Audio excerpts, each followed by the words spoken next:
ಪ್ರವಾದಿ ಮೊಹಮ್ಮದ್ ಸಲ್ಲಲ್ಲಾಹು ಅಲೈಹಿ ವಸಲ್ಲಂ ಮಹಾನ್ ಚಾರಿತ್ರವಂತ ಅಭಿಯಾನದ ಪ್ರಯುಕ್ತ ಜಮಾತೆ ಇಸ್ಲಾಮಿ ಹಿಂದ್ ಉಳ್ಳಾಳ ಶಾಖೆಯ ವತಿಯಿಂದ ಹಮ್ಮಿಕೊಂಡಿರುವಂತಹ ಇಂದಿನ ಈ ವಿಚಾರ ವಿನಿಮಯ ಕಾರ್ಯಕ್ರಮಕ್ಕೆ ಭಾಗವಹಿಸಿರುವ ಮುಖ್ಯ ಅತಿಥಿಗಳನ್ನು ವೇದಿಕೆಯ ಕಡೆ ಆಹ್ವಾನಿಸುತ್ತಿದ್ದೇನೆ. ಇಂದಿನ ಈ ವಿಚಾರ ವಿನಿಮಯ ಕಾರ್ಯಕ್ರಮಕ್ಕೆ ಮುಖ್ಯ ಅತಿಥಿಗಳಾಗಿ ಭಾಗವಹಿಸಿರುವ ನವೀನ್ ನಾಯಕ್, ಅಭಿಮೋ ಟೆಕ್ನಾಲಜಿ ಫೌಂಡರ್, ಇವರನ್ನು ತುಂಬು ಹೃದಯದಿಂದ ವೇದಿಯ ಕಡೆ ಆಹ್ವಾನಿಸುತ್ತಿದ್ದೇನೆ. ಅದೇ ರೀತಿ ಫಾದರ್ ಜಾನ್ಸನ್ ಧರ್ಮಗುರುಗಳು, ಸೈಂಟ್ ಸೆಬಾಸ್ಟಿಯನ್ ಚರ್ಚಿ ಪೆರ್ಮನೂರು, ಇವರನ್ನು ಕೂಡ ತುಂಬು ಹೃದಯದಿಂದ ಇಂದಿನ ಈ ವಿಚಾರ ವಿನಿಮಯ ಕಾರ್ಯಕ್ರಮದ ವೇದಿಯ ಕಡೆಗೆ ಆಹ್ವಾನಿಸುತ್ತಿದ್ದೇನೆ. ಅದೇ ರೀತಿ ಇಂದಿನ ಈ ಕಾರ್ಯಕ್ರಮದಲ್ಲಿ ಪ್ರವಾದಿ ಮೊಹಮ್ಮದ್ ಸಲ್ಲಲ್ಲಾಹು ಅಲೈಹಿ ವಸಲ್ಲಂ ಅವರ ಶಿಕ್ಷಣದ ಬೆಳಕಿನಲ್ಲಿ ಒಂದು ಆದರ್ಶ ಸಮಾಜ ನಿರ್ಮಾಣ ಎಂಬ ವಿಷಯದಲ್ಲಿ ವಿಚಾರ ಮಂಡನೆಯನ್ನು ಮಾಡಲಿದ್ದಾರೆ ಡಾಕ್ಟರ್ ಮೊಹಮ್ಮದ್ ಮುಬೀನ್, ಇವರನ್ನು ಕೂಡ ವೇದಿಯ ಕಡೆ ಆಹ್ವಾನಿಸುತ್ತಿದ್ದೇನೆ. ಅದೇ ರೀತಿ ಇಂದಿನ ಕಾರ್ಯಕ್ರಮದ ಅಧ್ಯಕ್ಷತೆಯನ್ನು ವಹಿಸಲಿದ್ದಾರೆ ಜನಾಬ್ ಮೊಹಮ್ಮದ್ ಇಶಾಕ್ ಪುತ್ತೂರು, ಜಮಾತೆ ಇಸ್ಲಾಮಿ ಹಿಂದ್ ಮಂಗಳೂರು, ಇದರ ಅಧ್ಯಕ್ಷರಾಗಿದ್ದಾರೆ. ಇವರನ್ನು ಕೂಡ ತುಂಬು ಹೃದಯದಿಂದ ವೇದಿಯ ಕಡೆ ಆಹ್ವಾನಿಸುತ್ತಿದ್ದೇನೆ.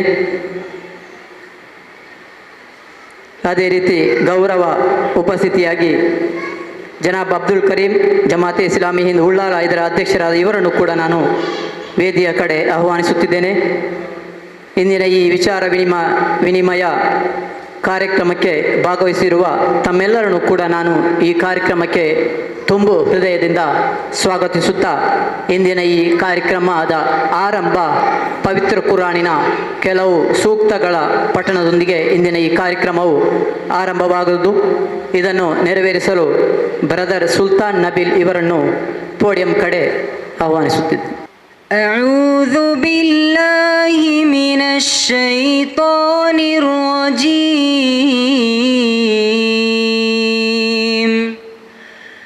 بسم الله الرحمن الرحيم.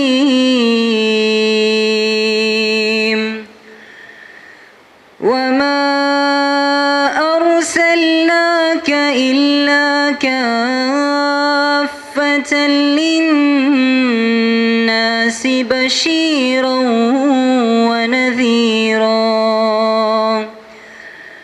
ولكن أكثر الناس لا يعلمون. ಇದರ ಕನ್ನಡ ಅನುವಾದ ಈ ರೀತಿ ಇದೆ.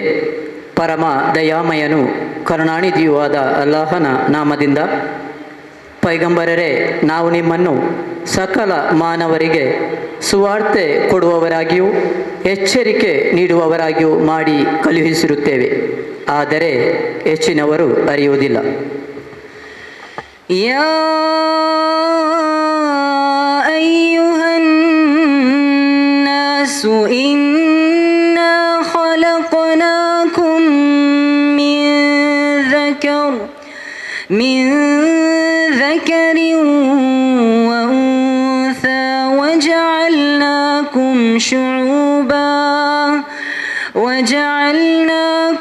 شعوبا وقبائل لتعارفوا إن أكرمكم عند الله أتقاكم إن الله عليم خبير.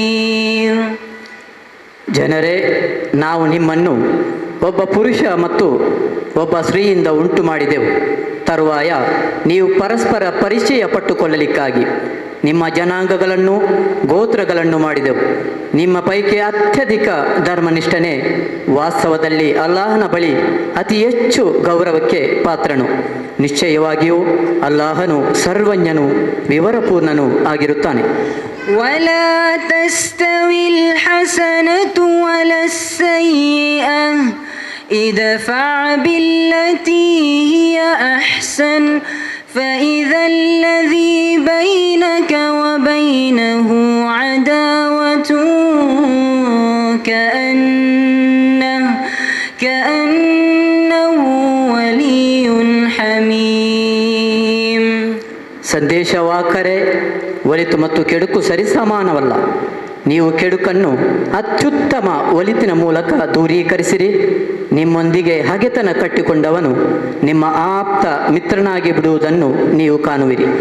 وما يلقاها إلا الذين صبروا وما يلقاها إلا ذو حظ عظيم.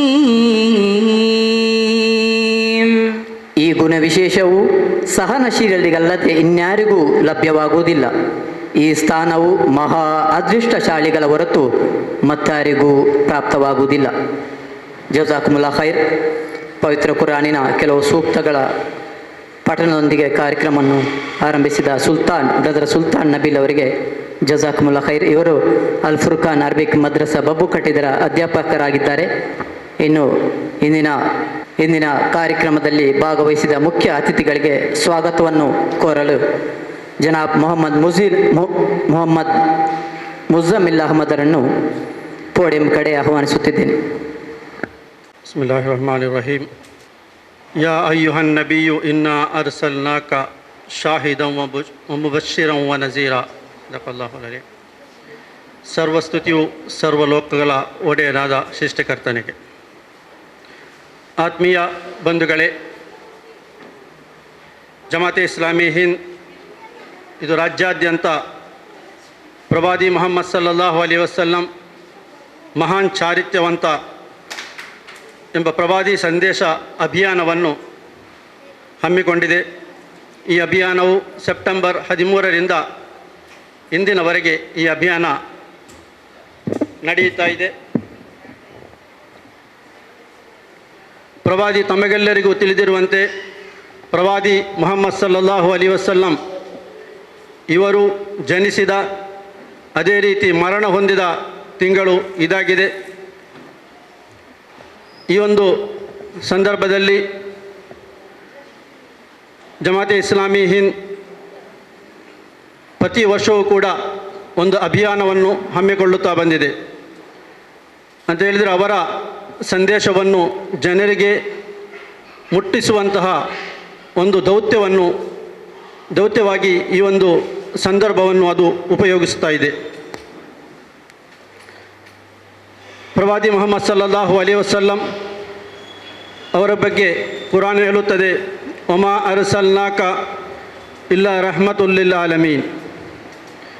ಪೈಗಂಬರರೇ, ನಾವು ನಿಮ್ಮನ್ನು ಸಕಲ ಲೋಕದವರಿಗೆ ಅನುಗ್ರಹವಾಗಿ ಮಾಡಿ ಕಳುಹಿಸಿರುತ್ತೇವೆ ಅಂತ ಹೇಳಿದರೆ, ಪ್ರವಾದಿಯವರು 1400 ವರ್ಷಗಳ ಹಿಂದೆ ಈ ಲೋಕದಲ್ಲಿ ಬದುಕಿ ಅದರಂತೆ ಒಂದು ಸಮಾಜವನ್ನು ನಿರ್ಮಿಸಿ ಹೋದವರು. ಅವರ ಬೋಧನೆಗಳು ಸಾರ್ವತ್ರಿಕವೂ ಸಾರ್ವಕಾಲಿಕವೂ ಆಗಿರುತ್ತದೆ.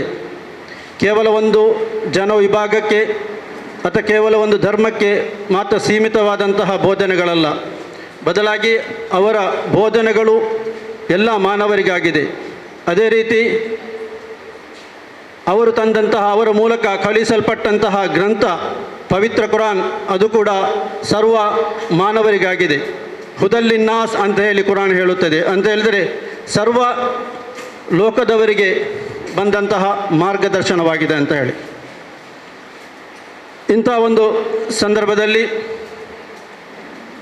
ಹಲವು ಕಾರ್ಯಕ್ರಮಗಳು ರಾಜ್ಯಾದ್ಯಂತ ನಡೆಯುತ್ತಾ ಬಂದಿದೆ. ಇಲ್ಲಿ ಕೂಡ ಈ ಸಂಬಂಧವಾಗಿ ಹಲವು ಕಾರ್ಯಕ್ರಮಗಳು ನಾವು ಹಮ್ಮಿಕೊಂಡಿದ್ದೇವೆ. ಈ ಸಂದರ್ಭದಲ್ಲಿ ಪ್ರವಾದಿ ಸಲ್ಲಲ್ಲಾಹು ಅಲೈಹಿ ವಸಲ್ಲಂ ಅವರ ಬಗ್ಗೆ ಹಲವು ಗ್ರಂಥಗಳು, ಸಾಹಿತ್ಯಗಳು, ಶಾಂತಿ ಪ್ರಕಾಶನ ವತಿಯಿಂದ ಹಲವಾರು ಗ್ರಂಥಗಳು ಹೊರಬಂದಿದೆ. ಈ ಸಲವೂ ಕೂಡ ಪ್ರವಾದಿ ಮುಹಮ್ಮದ್ ಸಲ್ಲಲ್ಲಾಹು ಅಲೈಹಿ ವಸಲ್ಲಂ ಅವರ ಲೇಖನ ಸಂಕಲನ ಅಂತ ಹೇಳಿದರೆ ಬುದ್ಧಿಜೀವಿಗಳು ಅವರ ಬಗ್ಗೆ ಬರೆದಂತಹ ಲೇಖನಗಳ ಒಂದು ಸಂಗ್ರಹದ ಹೊತ್ತಗೆಯನ್ನು ಅದು ಹೊರತಂದಿದೆ. ಇದನ್ನು ನಾವು ಈಗಾಗಲೇ ಇಲ್ಲಿ ಇಲ್ಲಿನ ತೊಕ್ಕೊಟ್ಟಿನ ಪತ್ರಿಕಾ ಉಳ್ಳಾಳದ ಪತ್ರಿಕಾ ಭವನದಲ್ಲಿ ಅದನ್ನು ನಾವು ಬಿಡುಗಡೆ ಮಾಡಿದ್ದೇವೆ. ಅದೇ ರೀತಿ ಹಲವು ಕಡೆಗಳಲ್ಲಿ ಇದನ್ನು ಬಿಡುಗಡೆ ಮಾಡಿದ್ದೇವೆ. ಈ ಸಂಬಂಧವಾಗಿ ಒಂದು ರಕ್ತದಾನ ಶಿಬಿರ ಕಳೆದ ಆದಿತ್ಯವಾರದಂದು ಇದೇ ಯೂನಿಟಿ ಹಾಲ್ನಲ್ಲಿ ಜರುಗಿತ್ತು. ಸೃಷ್ಟಿಕರ್ತನ ಅನುಗ್ರಹದಿಂದ ಸುಮಾರು 106 ಯೂನಿಟ್ ರಕ್ತವು ಆ ಸಂದರ್ಭದಲ್ಲಿ ಸಂಗ್ರಹವಾಗಿತ್ತು. ಅದೇ ರೀತಿ ಮನೆ ಮನೆಗೆ ಭೇಟಿ, ಅವರ ಸಂದೇಶವನ್ನು ಜನರಿಗೆ ಪರಿಚಯಿಸುವಂತಹ ನಿಟ್ಟಿನಲ್ಲಿ ಮನೆ ಮನೆಗೆ ಭೇಟಿ ನೀಡಿ ಅವರ ಬಗ್ಗೆ ವಿಚಾರ ವಿನಿಮಯ, ಅದೇ ರೀತಿ ಅವರಿಗೆ ಸಾಹಿತ್ಯವನ್ನು ನೀಡುವಂತಹ ಕಾರ್ಯಕ್ರಮಗಳನ್ನು ಕೂಡ ನಾವು ಮಾಡಿದ್ದೇವೆ. ಅದೇ ರೀತಿ ಮಹಿಳೆಯರ ಕಡೆಗಳಿಂದಲೂ ಕೂಡ ಹಲವು ಶಿಕ್ಷಣ ಸಂಸ್ಥೆಗಳಿಗೆ ಭೇಟಿ ನೀಡಿ ಅವರು ಆ ಬಗ್ಗೆ ವಿಚಾರ ವಿನಿಮಯವನ್ನು ಮಾಡಿರುತ್ತಾರೆ, ಸಾಹಿತ್ಯವನ್ನು ನೀಡಿರುತ್ತಾರೆ. ಅದೇ ರೀತಿ ಹಲವು ಕಾರ್ಯಕ್ರಮಗಳು ಈ ನಿಟ್ಟಿನಲ್ಲಿ ನಡೆದಿದೆ. ಇದು ಪ್ರತಿ ವರ್ಷವೂ ಕೂಡ ನಾವು ಹಮ್ಮಿಕೊಂಡಿರುವಂತಹ ಕಾರ್ಯಕ್ರಮವಾಗಿದೆ ಅಂತ ಹೇಳಿದರೆ ಇದು ನಮ್ಮ ಒಂದು ಹೊಣೆಗಾರಿಕೆ ಎಂಬ ನಿಟ್ಟಿನಲ್ಲಿ ನಾವು ಇದನ್ನು ಒಂದು ನಿರ್ವಹಿಸುತ್ತಾ ಇದ್ದೇವೆ. ಅಂತ ಹೇಳಿದರೆ ಅವರು ಎಲ್ಲರಿಗೂ ಬಂದಂತಹ ಪ್ರವಾದಿಯಾಗಿದ್ದಾರೆ. ಅವರ ಪರಿಚಯವನ್ನು ಮಾಡುವುದು ನಮ್ಮ ಕರ್ತವ್ಯವಾಗಿದೆ. ನಿಜವಾಗಿಯೂ ಇತರ ಅವರ ಹುಟ್ಟಿದ ಸಂದರ್ಭದಲ್ಲಿ ಕೂಡ ಮಾಡಬೇಕಾದ್ದು ಇದನ್ನೇ. ಅಂತ ಹೇಳಿದರೆ ಅವರ ಟೀಚಿಂಗನ್ನು, ಅದು ಬುದ್ಧವಾಗಿರಲಿ, ಬಸವಣ್ಣನಾಗಿರಲಿ ಅಥವಾ ಶ್ರೀರಾಮ್ ಆಗಿರಲಿ, ಇಂತಹ ಸಂದರ್ಭಗಳಲ್ಲಿ ಅವರ ಬೋಧನೆಗಳನ್ನು ಜನರಿಗೆ ತಿಳಿಸಿದರೆ ಪರಸ್ಪರರನ್ನು ಅರಿಯುವಂತಹ, ಪರಸ್ಪರ ಸೌಹಾರ್ದತೆಯಿಂದ ಬಾಳುವಂತಹ ಒಂದು ಸಮಾಜವನ್ನು ನಿರ್ಮಿಸಲು ನಮಗೆ ಸಾಧ್ಯವಾಗಿದೆ. ಇದು ಕಾಲದ ಇಂದಿನ ಬೇಡಿಕೆಯೂ ಕೂಡ ಆಗಿದೆ. ಇಂದು ನಾವು ಇಲ್ಲಿ ಈ ಸಂಬಂಧವಾಗಿ ಒಂದು ವಿಚಾರ ವಿನಿಮಯವನ್ನು ಹಮ್ಮಿಕೊಂಡಿದ್ದೇವೆ. ಇದರ ವಿಷಯ ಆದರ್ಶ ಸಮಾಜದ ನಿರ್ಮಾಣ, ಪ್ರವಾದಿ ಮುಹಮ್ಮದ್ ಸಲ್ಲಲ್ಲಾಹು ಅಲೈಹಿ ವಸಲ್ಲಮರ ಶಿಕ್ಷಣದ ಬೆಳಕಿನಲ್ಲಿ. ಪ್ರವಾದಿ ಮುಹಮ್ಮದ್ ಸಲ್ಲಲ್ಲಾಹು ಅಲೈಹಿ ವಸಲ್ಲಮರವರು ಒಂದು ಆದರ್ಶ ಸಮಾಜವನ್ನು ನಿರ್ಮಿಸಿ ಅದರೊಂದು ನಮೂನೆಯನ್ನು ನಮಗೆ ತೋರಿಸಿ ಹೋಗಿದ್ದಾರೆ. ಅಂತಹ ಒಂದು ಸಮಾಜದ ನಿರ್ಮಾಣ, ಸರ್ವರಿಗೂ ಕೂಡ ಒಳಿತನ್ನು ಬಯಸುವಂತಹ ಒಂದು ಸಮಾಜದ ನಿರ್ಮಾಣ ಅವರ ಶಿಕ್ಷಣದ ಬೆಳಕಿನಲ್ಲಿ ಎಂಬ ವಿಷಯವಾಗಿದೆ ನಮ್ಮ ಇಂದಿನ ವಿಚಾರ ವಿನಿಮಯದ ಮುಖ್ಯ ವಿಷಯ. ಇಂದಿನ ಈ ಕಾರ್ಯಕ್ರಮದಲ್ಲಿ ವಿಚಾರಣೆಯನ್ನು ಮುಖ್ಯ ಅತಿಥಿಗಳಾಗಿ ಭಾಗವಹಿಸುತ್ತಾ ಇದ್ದಾರೆ. ವೇದಿಕೆಯಲ್ಲಿದ್ದಾರೆ ರೆವರೆಂಡ್ ಫಾದರ್ ಜಾನ್ಸನ್, ಧರ್ಮಗುರುಗಳು, ಸೆಂಟ್ ಸೆಬಾಸ್ಟಿಯನ್ ಚರ್ಚ್ ಪೆರ್ಮನ್ನೂರು. ಇವರನ್ನು ಬಹಳ ಗೌರವಪೂರ್ವಕವಾಗಿ ಉಲ್ಲಾಳ ಜಮಾತ್ ಇಸ್ಲಾಮಿ ಹಿಂದ್ ವತಿಯಿಂದ ಸ್ವಾಗತಿಸ್ತಾ ಇದ್ದೇನೆ. ನಮ್ಮ ಇನ್ನೋರ್ವ ಮುಖ್ಯ ಅತಿಥಿ Shri Naveen Nayak, founder and director Abhimo technology. ಇವರನ್ನು ಬಹಳ ಪ್ರೀತಿಪೂರ್ವಕವಾಗಿ ಸ್ವಾಗತಿಸುತ್ತಾ ಇದ್ದೇನೆ. ಇಂದಿನ ಈ ಕಾರ್ಯಕ್ರಮದಲ್ಲಿ ಶ್ರೀ ತ್ಯಾಗಂ ಹರೇಕಳ ಇವರು ಭಾಗವಹಿಸಬೇಕಿತ್ತು, ಆದರೆ ಬಹಳ ತುರ್ತಾದಂತಹ ಅನಿವಾರ್ಯ ಕಾರ್ಯಗಳಿಂದ ಬರಲು ಸಾಧ್ಯವಾಗುತ್ತಿಲ್ಲ ಎಂಬ ವಿಷಾದವನ್ನು ಅವರು ವ್ಯಕ್ತಪಡಿಸಿದ್ದಾರೆ. ಇಂದಿನ ಈ ಕಾರ್ಯಕ್ರಮದಲ್ಲಿ ವಿಚಾರಣೆಯನ್ನು ಮಂಡಿಸಲಿರುವವರು doctor Mohammed Mubeen, professor PA college of pharmacy, ಅದೇ ರೀತಿ ಜಮಾತೆ ಇಸ್ಲಾಮಿ ಹಿಂದ್ ಉಳ್ಳಾಲ ಇದರ ಕಾರ್ಯದರ್ಶಿಯವರಾಗಿರುತ್ತಾರೆ. ಅವರನ್ನು ನಾನು ಸ್ವಾಗತಿಸುತ್ತಾ ಇದ್ದೇನೆ. ಇಂದಿನ ಈ ಕಾರ್ಯಕ್ರಮದ ಅಧ್ಯಕ್ಷತೆಯನ್ನು ವಹಿಸಿರುವವರು ಜನಾಬ್ ಮೊಹಮ್ಮದ್ ಇಸಾಕ್ ಪುತ್ತೂರು, ಅಧ್ಯಕ್ಷರು ಜಮಾತೆ ಇಸ್ಲಾಮಿ ಹಿಂದ್ ಮಂಗಳೂರು.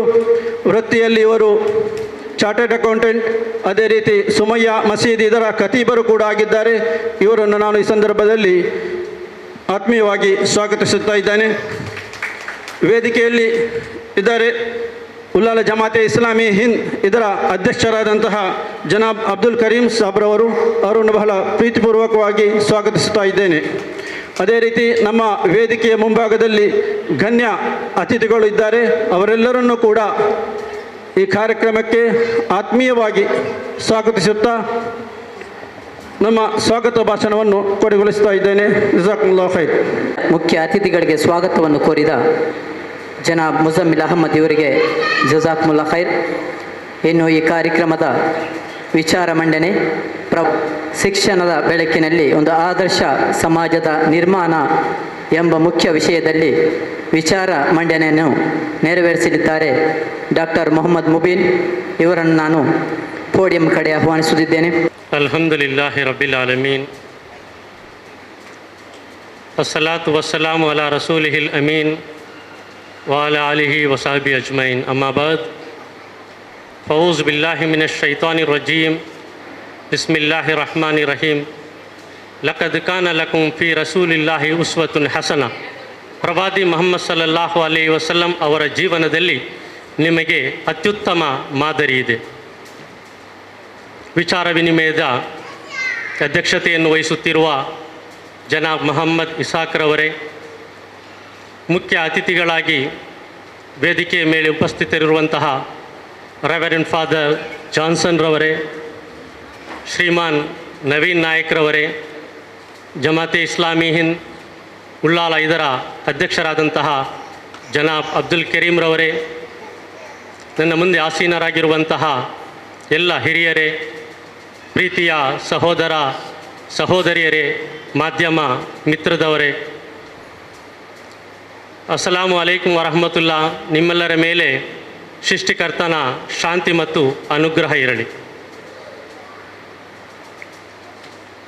ವಿಚಾರ ವಿನಿಮಯದ ವಿಷಯ ಆದರ್ಶ ಸಮಾಜದ ನಿರ್ಮಾಣ, ಪ್ರವಾದಿ ಮೊಹಮ್ಮದ್ ಸಲ್ಲಲ್ಲಾಹು ಅಲೈಹಿ ವಸಲ್ಲಂ ಅವರ ಶಿಕ್ಷಣದ ಬೆಳಕಿನಲ್ಲಿ.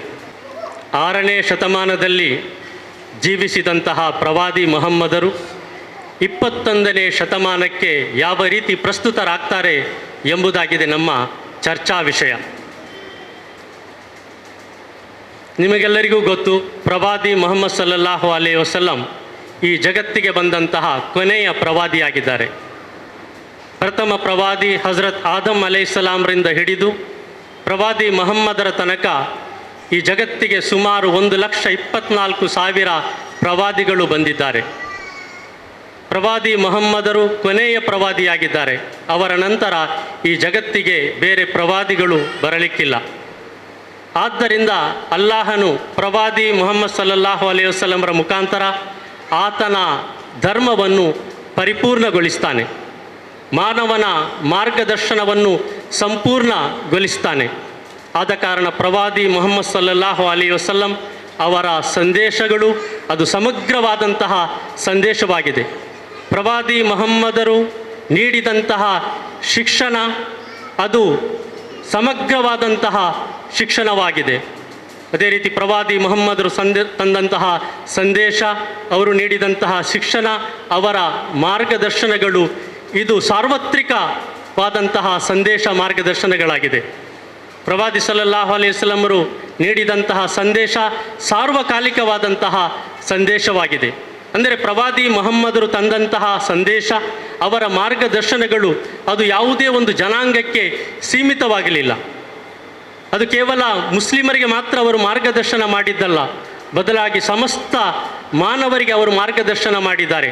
ಆದ ಕಾರಣ ಅವರ ಸಂದೇಶ ಸಾರ್ವತ್ರಿಕವಾದಂತಹ ಸಂದೇಶ. ಇನ್ನು ಪ್ರವಾದಿ ಮೊಹಮ್ಮದರು ಜೀವನದ ಯಾವುದಾದರೂ ಒಂದು ಕ್ಷೇತ್ರಕ್ಕೆ ಮಾತ್ರ ಮಾರ್ಗದರ್ಶನ ಮಾಡಿದವರಲ್ಲ, ಜೀವನದ ಯಾವುದಾದರೊಂದು ರಂಗಕ್ಕೆ ಮಾತ್ರ ಅವರ ಸಂದೇಶಗಳು, ಅವರ ಬೋಧನೆಗಳು ಇರುವುದಲ್ಲ, ಬದಲಾಗಿ ಮನುಷ್ಯ ಜೀವನದ ಎಲ್ಲ ರಂಗಗಳಿಗೂ ಕೂಡ ಅವರು ಮಾರ್ಗದರ್ಶನವನ್ನು ಮಾಡಿದ್ದಾರೆ.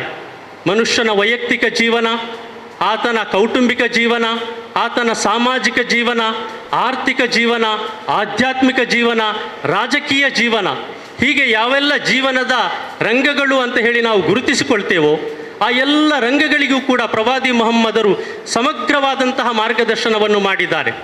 ಈ ರೀತಿ ಅವರು ಸಂದೇಶ ಅದು ಸಮಗ್ರವಾದಂತಹ ಸಂದೇಶ. ಇನ್ನು ಪ್ರವಾದಿ ಮೊಹಮ್ಮದ್ ಸಲ್ಲಲ್ಲಾಹು ಅಲೈಹಿ ವಸಲ್ಲಂ ಅವರು ನೀಡಿದಂತಹ ಸಂದೇಶಗಳು, ಅವರು ತೋರಿಸಿದಂತಹ ಮಾರ್ಗದರ್ಶನ ಅದು ಯಾವುದೋ ಒಂದು ಕಾಲಕ್ಕೆ ಮಾತ್ರ ಸೀಮಿತವಾದಂತಹ ಮಾರ್ಗದರ್ಶನಗಳಲ್ಲ.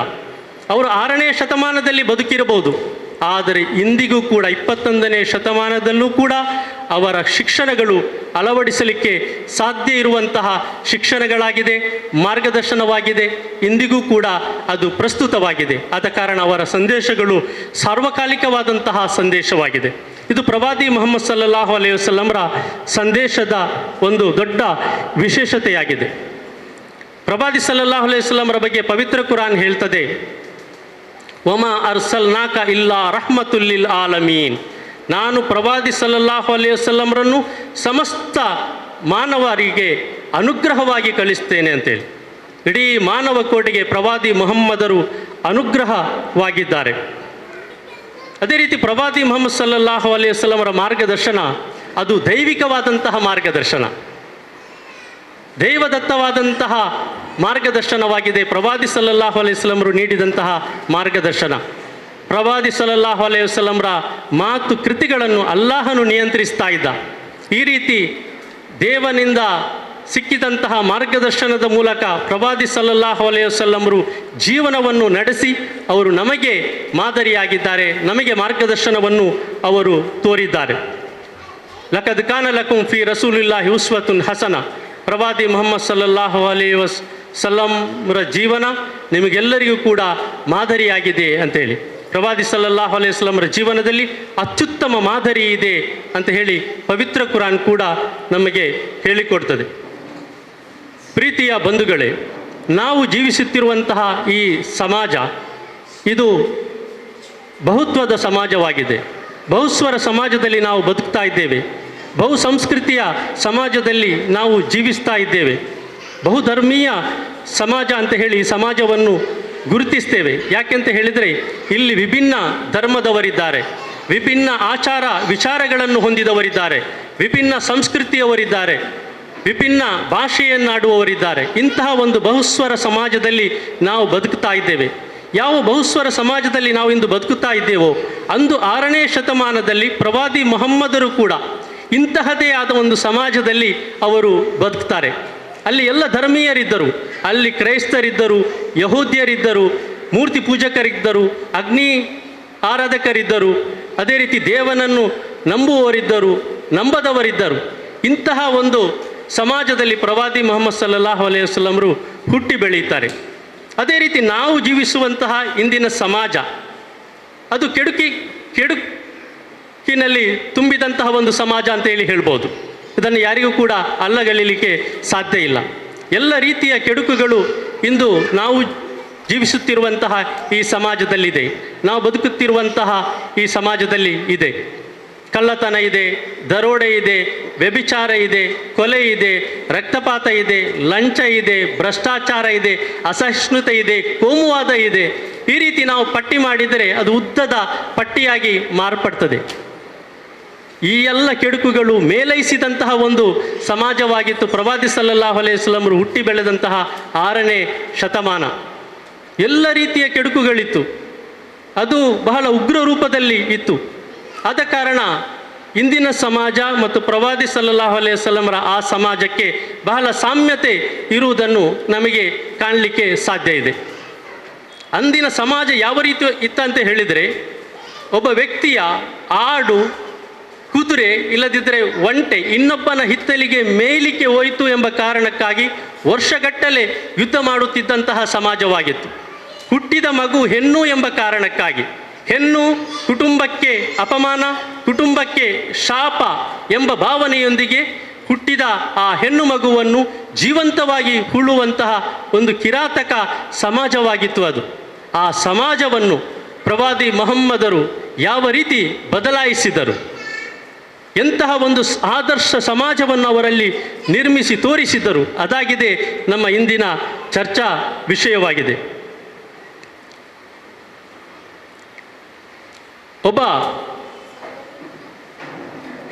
ಅದೇ ರೀತಿ ಪ್ರವಾದಿ ಮುಹಮ್ಮದ್ ಸಲ್ಲಲ್ಲಾಹು ಅಲೈಹಿ ವಸಲ್ಲಂರು ಅವರು ಕೇವಲ ಆಧ್ಯಾತ್ಮಿಕ ವ್ಯಕ್ತಿಯಾಗಿರಲಿಲ್ಲ, ಕೇವಲ ಆರಾಧನೆಗಳನ್ನು ಕಲಿಸಿಕೊಡಲು ಬಂದಂತಹ ಓರ್ವ ಧರ್ಮ ಪಂಡಿತರಾಗಿರಲಿಲ್ಲ. ಅವರು ಆಧ್ಯಾತ್ಮಿಕ ಮತ್ತು ಲೌಕಿಕ ಇದನ್ನು ಸಮನ್ವಯಗೊಳಿಸಿ ತೋರಿಸಿಕೊಟ್ಟಂತಹ ಓರ್ವ ಮಹಾ ದಾರ್ಶನಿಕರಾಗಿದ್ದಾರೆ, ಮಹಾಪುರುಷ ಆಗಿದ್ದಾರೆ ಪ್ರವಾದಿ ಮುಹಮ್ಮದ್ ಸಲ್ಲಲ್ಲಾಹು ಅಲೈಹಿ ವಸಲ್ಲಂ. ಆದ ಕಾರಣ ಮೈಕೆಲ್ ಎಚ್ ಹಾರ್ಟ್ ಎನ್ನುವಂತಹ ಓರ್ವ ತತ್ವಜ್ಞಾನಿ ತನ್ನ ಗ್ರಂಥವಾದಂತಹ the 100 a ranking of the most influential persons in history ಎನ್ನುವಂತಹ ಈ ಒಂದು ಗ್ರಂಥದಲ್ಲಿ 100 ಮಂದಿ ಮಹಾಪುರುಷರ ಜೀವನವನ್ನು ಉಲ್ಲೇಖಿಸ್ತಾ ಪ್ರವಾದಿ ಮುಹಮ್ಮದ್ ಸಲ್ಲಲ್ಲಾಹು ಅಲೈಹಿ ವಸಲ್ಲಂರಿಗೆ ಪ್ರಥಮ ಸ್ಥಾನವನ್ನು ನೀಡಿ ಆ ಮೈಕೆಲ್ ಎಚ್ ಹಾರ್ಟ್ ಹೇಳಿದ್ದು, ಲೌಕಿಕ ಹಾಗೂ ಆಧ್ಯಾತ್ಮಿಕ ಎರಡೂ ಜೀವನದಲ್ಲೂ ಕೂಡ ಒಂದೇ ತೆರನಾಗಿ ಯಶಸ್ವಿ ಕಂಡಂತಹ ಓರ್ವ ವ್ಯಕ್ತಿ ಇದ್ದರೆ ಅದು ಪ್ರವಾದಿ ಮುಹಮ್ಮದ್ ಸಲ್ಲಲ್ಲಾಹು ಅಲೈಹಿ ವಸಲ್ಲಂ ಆಗಿದ್ದಾರೆ ಎಂಬ ಕಾರಣಕ್ಕಾಗಿ ಮೈಕೆಲ್ ಎಚ್ ಹಾರ್ಟ್ ಪ್ರವಾದಿ ಮುಹಮ್ಮದ್ ಸಲ್ಲಲ್ಲಾಹು ಅಲೈಹಿ ವಸಲ್ಲಂರಿಗೆ ಪ್ರಥಮ ಸ್ಥಾನವನ್ನು ನೀಡ್ತಾರೆ. ಪ್ರವಾದಿ ಮುಹಮ್ಮದರು ಅವರು ಕೇವಲ ಉಪದೇಶಕ್ಕಾಗಿರಲಿಲ್ಲ, ಕೇವಲ ಬೋಧಕ ಅವರು ಅಲ್ಲ, ಕೇವಲ ಓರ್ವ ಧರ್ಮ ಪ್ರಚಾರಕ ಅವರು ಆಗಿರಲಿಲ್ಲ, ಕೇವಲ ಓರ್ವ ಪ್ರವಚನಕಾರ ಅಲ್ಲ, ಬದಲಾಗಿ ಪ್ರವಾದಿ ಮೊಹಮ್ಮದರು ಹೋರಾಟಗಾರರಾಗಿದ್ದರು. ಪ್ರವಾದಿ ಮೊಹಮ್ಮದರು ಓರ್ವ ನ್ಯಾಯಾಧೀಶರಾಗಿದ್ದರು. ಪ್ರವಾದಿ ಮೊಹಮ್ಮದರು ಓರ್ವ ವ್ಯಾಪಾರಿಗಳು. ಪ್ರವಾದಿ ಮೊಹಮ್ಮದರು ಓರ್ವ ಸ್ತ್ರೀ ವಿಮೋಚಕ ಆಗಿದ್ದರು. ಪ್ರವಾದಿ ಮೊಹಮ್ಮದರು ಓರ್ವ ಅನಾಥ ಸಂರಕ್ಷಕ ಆಗಿದ್ದರು. ಈ ರೀತಿ ಪ್ರವಾದಿ ಮೊಹಮ್ಮದರು ಆ ಸಮಾಜದಲ್ಲಿ ಎಲ್ಲವೂ ಕೂಡ ಅವರು ಆಗಿದ್ದರು. ಅವರು ಸಮಾಜವನ್ನು ಬದಲಾಯಿಸಿದ್ದು ವ್ಯಕ್ತಿಗಳನ್ನು ಬದಲಾಯಿಸುವುದರ ಮೂಲಕ. ವ್ಯಕ್ತಿಗಳನ್ನು ಬದಲಾಯಿಸದೆ ಸಮಾಜವನ್ನು ಬದಲಾಯಿಸಲಿಕ್ಕೆ ಸಾಧ್ಯ ಇಲ್ಲ. ವ್ಯಕ್ತಿಗಳು ಸುಧಾರಣೆ ಹೊಂದದೆ ಸಮಾಜ ಸುಧಾರಣೆ ಹೊಂದಲಿಕ್ಕೆ ಸಾಧ್ಯ ಇಲ್ಲ. ಆದ ಕಾರಣ ಪ್ರವಾದಿ ಮೊಹಮ್ಮದರು ಪ್ರಪ್ರಥಮವಾಗಿ ಮಾಡಿದ್ದು ವ್ಯಕ್ತಿಗಳನ್ನು ಸುಧಾರಿಸಿದರು. ಅವರ ಮನಸ್ಥಿತಿಯನ್ನು ಅವರು ಬದಲಾಯಿಸಿದರು. ಅವರ ಸ್ವಭಾವವನ್ನು ಉತ್ತಮಪಡಿಸಿದರು. ಅವರ ಚಾರಿತ್ರ್ಯವನ್ನು ಅವರು ಉತ್ತಮಗೊಳಿಸಿದರು. ಈ ರೀತಿ ಅವರನ್ನು ಉತ್ತಮ ಮನುಷ್ಯನನ್ನಾಗಿ ಮಾಡಿದರು. ಆ ಮೂಲಕ ಒಂದು ಉತ್ತಮ ಸಮಾಜವನ್ನು, ಆರೋಗ್ಯಪೂರ್ಣ ಸಮಾಜವನ್ನು, ಸ್ವಸ್ಥ ಸುಖಿ ಸಮಾಜವನ್ನು ಅವರಿಗೆ ನಿರ್ಮಿಸಲಿಕ್ಕೆ ಸಾಧ್ಯ ಆಯಿತು. ಪ್ರವಾದಿ ಮೊಹಮ್ಮದ್ ಸಲ್ಲಲ್ಲಾಹು ಅಲೈಹಿ ವಸಲ್ಲಂ ಪರಿಚಯಪಡಿಸಿದಂತಹ ಈ ಆದರ್ಶ ಸಮಾಜದಲ್ಲಿ ಅದರಲ್ಲಿ ಮಾನವೀಯತೆ ಇತ್ತು, ನೈತಿಕತೆ ಇತ್ತು, ನ್ಯಾಯ ಸಮಾನತೆ ಇತ್ತು, ಶಾಂತಿ ಸೌಹಾರ್ದತೆ ಇತ್ತು, ಪ್ರೀತಿ ವಿಶ್ವಾಸ ಇತ್ತು. ಈ ಎಲ್ಲ ತತ್ವಗಳ ಬುನಾದಿಯಲ್ಲಿ ಆಗಿದೆ ಪ್ರವಾದಿ ಮೊಹಮ್ಮದ್ ಸಲ್ಲಲ್ಲಾಹು ಅಲೈಹಿ ವಸಲ್ಲಂ ಅವರು ಒಂದು ಆದರ್ಶ ಸಮಾಜವನ್ನು ಅವರು ಕಟ್ಟಿ ಬೆಳೆಸಿದ್ದು. ಪ್ರವಾದಿ ಮೊಹಮ್ಮದ್ ಸಲ್ಲಲ್ಲಾಹು ಅಲೈಹಿ ವಸಲ್ಲಂರು ನ್ಯಾಯ ಮತ್ತು ಸಮಾನತೆಗೆ ಹೆಚ್ಚಿನ ಒತ್ತನ್ನು ಅವರು ನೀಡಿದ್ದಾರೆ. ಪ್ರವಾದಿ ಮೊಹಮ್ಮದ್ ಸಲ್ಲಲ್ಲಾಹು ಅಲೈಹಿ ವಸಲ್ಲಂರು ಹೇಳಿದರು, ನೀವೆಲ್ಲರೂ ಕೂಡ ಒಬ್ಬ ದೇವನ ಸೃಷ್ಟಿಗಳು, ನಾವೆಲ್ಲರೂ ಕೂಡ ಒಬ್ಬ ದೇವನ ಸೃಷ್ಟಿಗಳು. ನಾವು ಬೇರೆ ಬೇರೆ ಧರ್ಮದ ಅನುಯಾಯಿಗಳಾಗಿರಬಹುದು, ಆದರೆ ನಮ್ಮನ್ನು ಎಲ್ಲರನ್ನೂ ಕೂಡ ಸೃಷ್ಟಿಸಿದ್ದು ಆ ಏಕೈಕ ದೇವನಾಗಿದ್ದಾನೆ. ಇದನ್ನು ಯಾರಿಗೂ ಕೂಡ ಅಲ್ಲಗಲೀಲಿಕ್ಕೆ ಸಾಧ್ಯ ಇಲ್ಲ. ಈ ಒಂದು ವಾಸ್ತವಿಕತೆಯನ್ನು ಪ್ರವಾದಿ ಮೊಹಮ್ಮದ್ ಸಲ್ಲಲ್ಲಾಹು ಅಲೈಹಿ ವಸಲ್ಲಂರು ಈ ಜಗತ್ತಿನ ಮುಂದೆ ಇಟ್ಟರು. ಎಲ್ಲ ಮನುಷ್ಯರು ಒಬ್ಬ ದೇವನ ದಾಸರಾಗಿದ್ದಾರೆ, ಒಬ್ಬ ದೇವನ ಸೃಷ್ಟಿಗಳಾಗಿದ್ದಾರೆ ಅಂತೇಳಿ. ಅದೇ ರೀತಿ ನಮ್ಮೆಲ್ಲರ ತಂದೆ ತಾಯಿ ಒಬ್ಬರೇ ಆಗಿದ್ದಾರೆ. ನಾವೆಲ್ಲರೂ ಕೂಡ ಒಬ್ಬ ತಂದೆ ತಾಯಿಯ ಮಕ್ಕಳಾಗಿದ್ದೇವೆ, ಏಕೋದರ ಸಹೋದರರಾಗಿದ್ದೇವೆ. ಈ ರೀತಿ ಮನುಷ್ಯ ಎಂಬ ನೆಲೆಯಲ್ಲಿ ನಾವೆಲ್ಲರೂ ಕೂಡ ಸಮಾನರಾಗಿದ್ದೇವೆ. ದೇವನ ದಾಸರು ಎಂಬ ನೆಲೆಯಲ್ಲಿ ನಾವೆಲ್ಲರೂ ಕೂಡ ಸಮಾನರಾಗಿದ್ದೇವೆ. ನಮ್ಮ ಭಾಷೆ ಬೇರೆಯಾಗಿರಬಹುದು, ಧರ್ಮ ಬೇರೆಯಾಗಿರಬಹುದು, ಕುಲಗೋತ್ರಗಳು ಬೇರೆಯಾಗಿರಬಹುದು, ಸಂಸ್ಕೃತಿ ಬೇರೆಯಾಗಿರಬಹುದು. ಇದು ಯಾವುದೂ ಕೂಡ ಶ್ರೇಷ್ಠತೆಯ ಮಾನದಂಡ ಅಲ್ಲ. ಬದಲಾಗಿ ನಾವೆಲ್ಲರೂ ಕೂಡ ಸಮಾನರಾಗಿದ್ದೇವೆ. ಮನುಷ್ಯರೆಂಬ ನೆಲೆಯಲ್ಲಿ ನಾವೆಲ್ಲರೂ ಕೂಡ ಸಮಾನರು ಎನ್ನುವಂತಹ ಈ ಸಮಾನತೆಯ ಸಂದೇಶವನ್ನು ಅವರು ಈ ಜಗತ್ತಿಗೆ ಸಾರಿದರು. ಕೇವಲ ಅವರು ಉಪದೇಶಿಸಿದ್ದು ಮಾತ್ರ ಅಲ್ಲ, ಅವರು ಕೇವಲ ಬೋಧಿಸಿದ್ದು ಮಾತ್ರ ಅಲ್ಲ, ಬದಲಾಗಿ ಅವರು ತನ್ನ ಜೀವನದಲ್ಲಿ ಮಾಡಿ ತೋರಿಸಿದ್ದಾರೆ. ನ್ಯಾಯ ಹೇಗಿರಬೇಕು, ಸಮಾನತೆ ಹೇಗಿರಬೇಕು ಕೇವಲ ಭಾಷಣ ಮಾಡಿದ್ದಲ್ಲ, ಕೇವಲ ಜನರಿಗೆ ಉಪದೇಶ ಮಾಡಿದ್ದಲ್ಲ, ಬದಲಾಗಿ ತನ್ನ ಜೀವನದಲ್ಲಿ ಉದಾಹರಣೆಗಳ ಸಹಿತ ಅವರು ಮಾಡಿ ತೋರಿಸಿದ್ದಾರೆ. ಇದಾಗಿದೆ ಪ್ರವಾದಿ ಸಲ್ಲಲ್ಲಾಹು ಅಲೈಹಿ ವಸಲ್ಲಂರ ದೊಡ್ಡ ವಿಶೇಷತೆ. ಬಿಲಾಲ್ ರಲಿಯಲ್ಲಾಹು ಅನ್ಹು ಇಥಿಯೋಪಿಯಾದ ಕರ್ರಗಿನ ನೀಗ್ರೋ ಗುಲಾಮ. ಅವರ ಜೀವನ ಪ್ರಾಣಿಗಳಿಗಿಂತಲೂ ಕೂಡ ಕೀಳಾಗಿತ್ತು. ಪ್ರಾಣಿಗಳಿಗಿಂತಲೂ ಕೂಡ ಕೀಳಾಗಿ ಜೀವನ ನಡೆಸುತ್ತಿದ್ದಂತಹ ವ್ಯಕ್ತಿ ಬಿಲಾಲ್ ರಲಿಯಲ್ಲಾಹು ಅನ್ಹು. ಯಾರೂ ಕೂಡ ಆ ಬಿಲಾಲ್ರನ್ನು ಸ್ಪರ್ಶಿಸ್ತಾ ಇರಲಿಲ್ಲ, ಯಾರೂ ಕೂಡ ಅವರಿಗೆ ಹಸ್ತಲಾಘವ ಮಾಡ್ತಾ ಇರಲಿಲ್ಲ. ಯಾಕೆಂದರೆ ಅಷ್ಟು ಕೂಡ ನಿಕೃಷ್ಟವಾಗಿ ಅವರನ್ನು ಕಾಣಲಾಗ್ತಾ ಇತ್ತು. ಪ್ರವಾದಿ ಮೊಹಮ್ಮದ್ ಸಲ್ಲಲ್ಲಾಹು ಅಲೈಹಿ ವಸಲ್ಲಂರು ಈ ಬಿಲಾಲ್ರನ್ನು ಭೇಟಿಯಾಗ್ತಾರೆ. ಕೇವಲ ಭೇಟಿಯಾದದ್ದು ಮಾತ್ರ ಅಲ್ಲ, ಬದಲಾಗಿ ಅವರನ್ನು ಆಲಂಗಿಸ್ತಾರೆ, ಅಪ್ಪಿ ಹಿಡಿಯುತ್ತಾರೆ. ಇದು ಬಿಲಾಲ್ರಲ್ಲಿ ರೋಮಾಂಚನವನ್ನುಂಟು ಮಾಡ್ತದೆ. ನನ್ನ ದೇಹವನ್ನು, ನನ್ನನ್ನು ಯಾರೂ ಸ್ಪರ್ಶಿಸಲಿಲ್ಲ, ಈ ಮಹಾನುಭಾವರು ನನ್ನನ್ನು ಸ್ಪರ್ಶಿಸಿದರಲ್ಲ ಅಂತ ಹೇಳಿ ಅವರಲ್ಲಿ ಒಂದು ರೋಮಾಂಚನವನ್ನು ಅದು ಉಂಟು ಮಾಡ್ತದೆ. ಹಜರತ್ ಬಿಲಾಲ್ ರಲಿಯಲ್ಲಾಹು ಅನ್ಹು ಕರಿಯ ನೀರಲ್ಲಿ ಬಿಳಿಯ ನೀರಲ್ಲಿ ಶ್ರೀಮಂತ ಇರಲಿ, ಬಡವನಿರಲಿ, ರಾಜ ಇರಲಿ, ಪ್ರಜೆ ಇರಲಿ, ಮನುಷ್ಯರೆಂಬ ನೆಲೆಯಲ್ಲಿ ಎಲ್ಲರೂ ಕೂಡ ಸಮಾನರು ಎನ್ನುವಂತಹ ಉದಾತ್ತವಾದಂತಹ ಈ ಒಂದು ತತ್ವವನ್ನು, ಸಂದೇಶವನ್ನು ಈ ಮೂಲಕ ಪ್ರವಾದಿ ಮುಹಮ್ಮದ್ ಸಲ್ಲಲ್ಲಾಹು ಅಲೈಹಿ ವಸಲ್ಲಮರು ಈ ಜಗತ್ತಿಗೆ ಪರಿಚಯ ಪಡಿಸಿ ಕೊಟ್ಟರು. ಇದೆಲ್ಲವನ್ನು ಕೂಡ ನಾನು ಹೇಳುವಾಗ ನಮ್ಮ ಇಂದಿನ ಸಮಾಜವನ್ನು ಕೂಡ ನಾವು ನಮ್ಮ ಮನಸ್ಸಿಗೆ ತಂದುಕೊಳ್ಬೇಕು.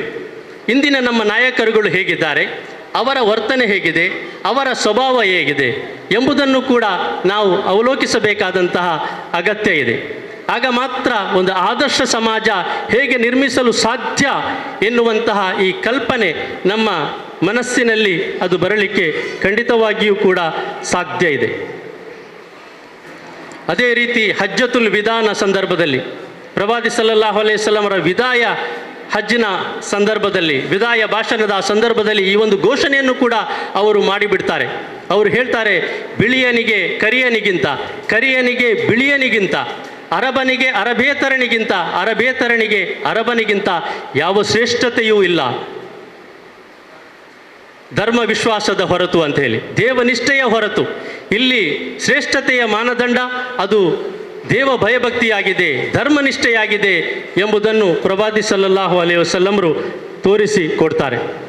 ಅಷ್ಟು ಮಾತ್ರವಲ್ಲ, ಮಕ್ಕಾ ವಿಜಯದ ಸಂದರ್ಭದಲ್ಲಿ ಆ ಒಂದು ವಿಜಯದ ಘೋಷಣೆಯನ್ನು ಮಾಡಲಿಕ್ಕಾಗಿ ಮದೀನಾದ ಮಸೀದಿಯಲ್ಲಿ ಆಜಾನ್ ಕರೆಯನ್ನು ಮೊಳಗಿಸಲಿಕ್ಕಾಗಿ ಪ್ರವಾದಿ ಮುಹಮ್ಮದ್ ಸಲ್ಲಲ್ಲಾಹು ಅಲೈಹಿ ವಸಲ್ಲಮರು ಆಯ್ಕೆ ಮಾಡಿದ್ದು ಇದೇ ಬಿಲಾಲ್ ರಲಿಯಲ್ಲಾಹು ಅನ್ಹು ಅವರನ್ನು.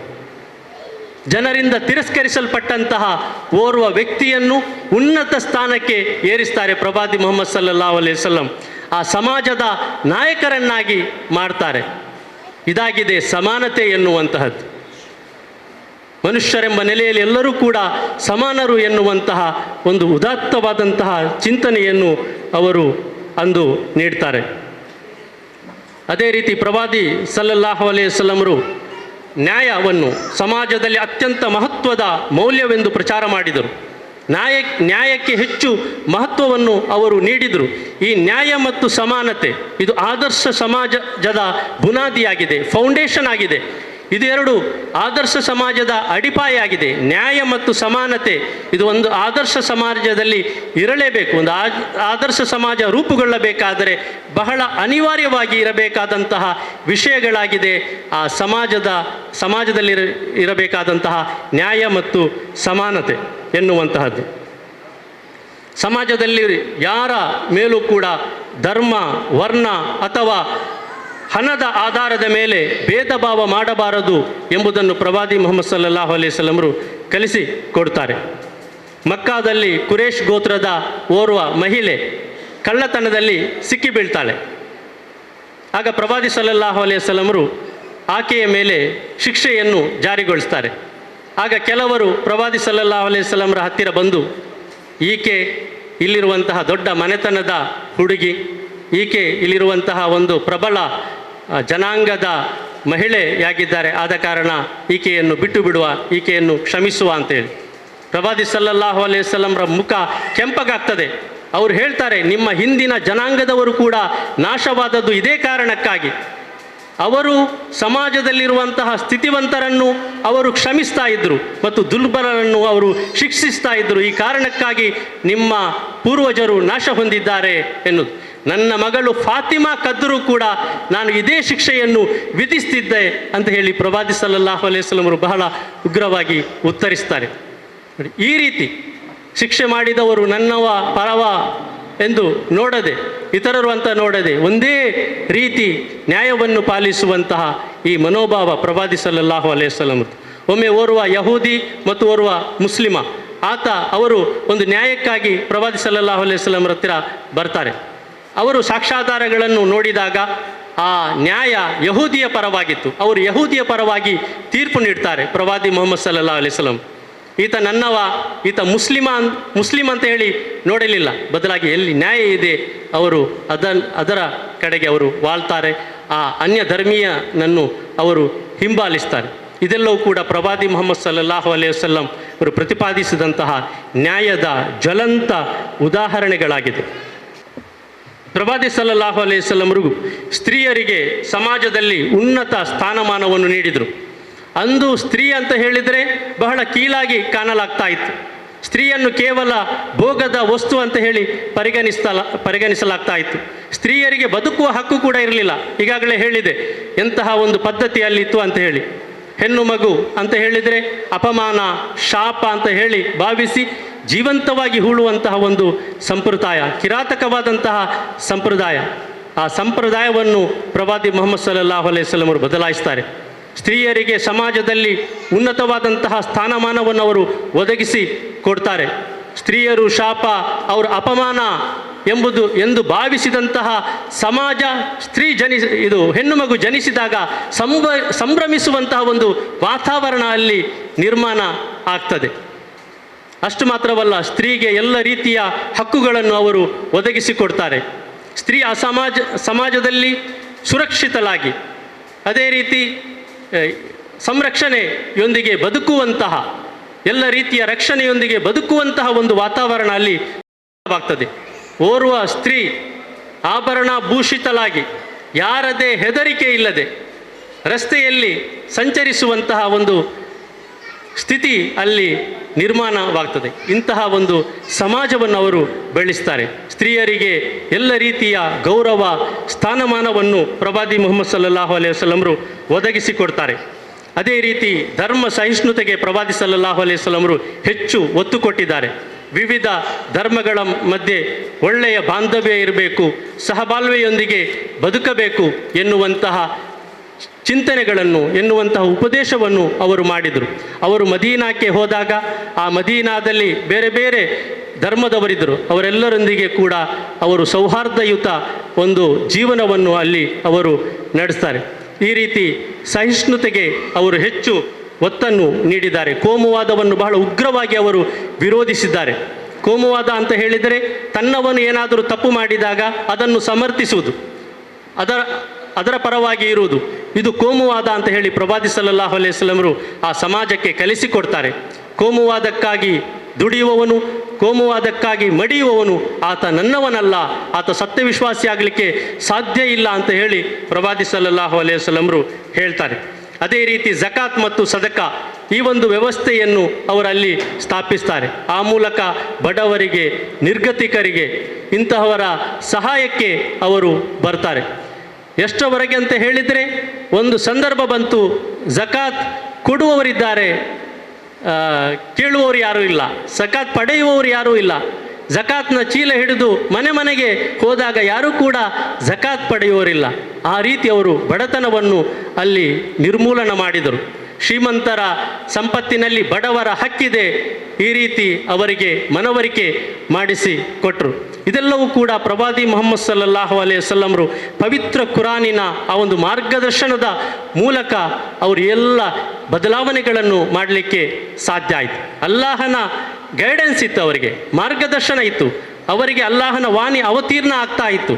ಆ ವಾಣಿಯ ಆಧಾರದಲ್ಲಿ ಅವರು ಮುನ್ನಡೀತಾ ಇದ್ದರು. ಅಲ್ಲಿರುವಂತಹ ಎಲ್ಲ ಕೆಡುಕುಗಳನ್ನು ಅವರಿಗೆ ಅಳಿಸಿ ಹಾಕಲಿಕ್ಕೆ ಸಾಧ್ಯ ಆಯಿತು.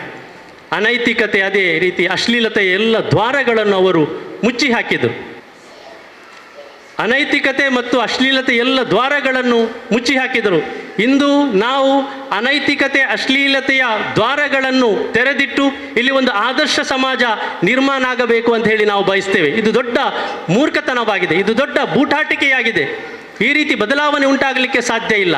ಇಲ್ಲಿ ಒಂದು ಆದರ್ಶ ಸಮಾಜ ನಿರ್ಮಾಣ ಆಗಬೇಕು. ಅನೈತಿಕತೆಯ, ಅಶ್ಲೀಲತೆಯ ಎಲ್ಲ ದ್ವಾರಗಳನ್ನು ಇಲ್ಲಿ ಮುಚ್ಚಬೇಕು. ಪ್ರವಾದಿ ಸಲ್ಲಲ್ಲಾಹು ಅಲೈಹಿ ವಸಲ್ಲಂ ಅವರು ಮಾಡಿದ್ದು ಅದೇ ಆಗಿದೆ. ಅಲ್ಲಿ ಎಲ್ಲ ಕೆಡುಕಿನ ದ್ವಾರಗಳನ್ನು ಅವರು ಮುಚ್ಚಿ ಹಾಕಿದರು. ಈ ಕೆಡುಕಿನ ದ್ವಾರಗಳನ್ನು ಮುಚ್ಚಿ ಹಾಕಿದ ನಂತರ ಮತ್ತೆ ಸಮಾಜದಲ್ಲಿ ಯಾರಾದರೂ ಕೆಡುಕು ಮಾಡ್ತಾರೆ, ಅವರಿಗೆ ಅದಕ್ಕೆ ತಕ್ಕುದಾದಂತಹ ಶಿಕ್ಷೆಯನ್ನು ಅಲ್ಲಿ ವಿಧಿಸಲಾಗ್ತಾ ಇತ್ತು. ಅಂತಹ ಒಂದು ಸಮಾಜ ನಾವಿಲ್ಲಿ ನಿರ್ಮಿಸಬೇಕಾದಂತಹ ಅಗತ್ಯ ಇದೆ. ಕೊನೆಯದಾಗಿ ಆ ಸಮಾಜದಲ್ಲಿ ಅವರು ಮಾಡಿದಂತಹ ಕೆಲಸ ಏನು ಅಂತ ಹೇಳಿದರೆ, ಬಹಳ ಮುಖ್ಯವಾಗಿ ಅಲ್ಲಿನ ಜನರಿಗೆ ದೇವಭಯವನ್ನು ಉಂಟು ಮಾಡಿದರು. ದೇವನ ಭಯ, ಅದರ ಬಗ್ಗೆ ಅವರು ಹೆಚ್ಚು ಅವರಿಗೆ ತಿಳಿಸಿಕೊಟ್ಟರು. ನಿಮ್ಮನ್ನು ಸೃಷ್ಟಿಸಿದಂತಹ ಒಬ್ಬ ದೇವನಿದ್ದಾನೆ, ನಿಮ್ಮ ಜೀವನಕ್ಕೆ ಒಂದು ಉದ್ದೇಶ ಇದೆ.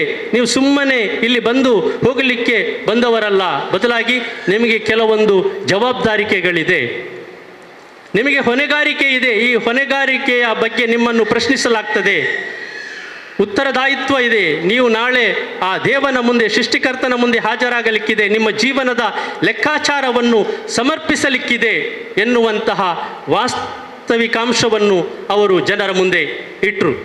ಹೊಣೆಗಾರಿಕೆ ಇದೆ. ಇಂದು ನಾವು ನೋಡ್ತೇವೆ, ಜನರಿಗೆ ಹೊಣೆಗಾರಿಕೆಯ ಪ್ರಜ್ಞೆ ಇಲ್ಲ.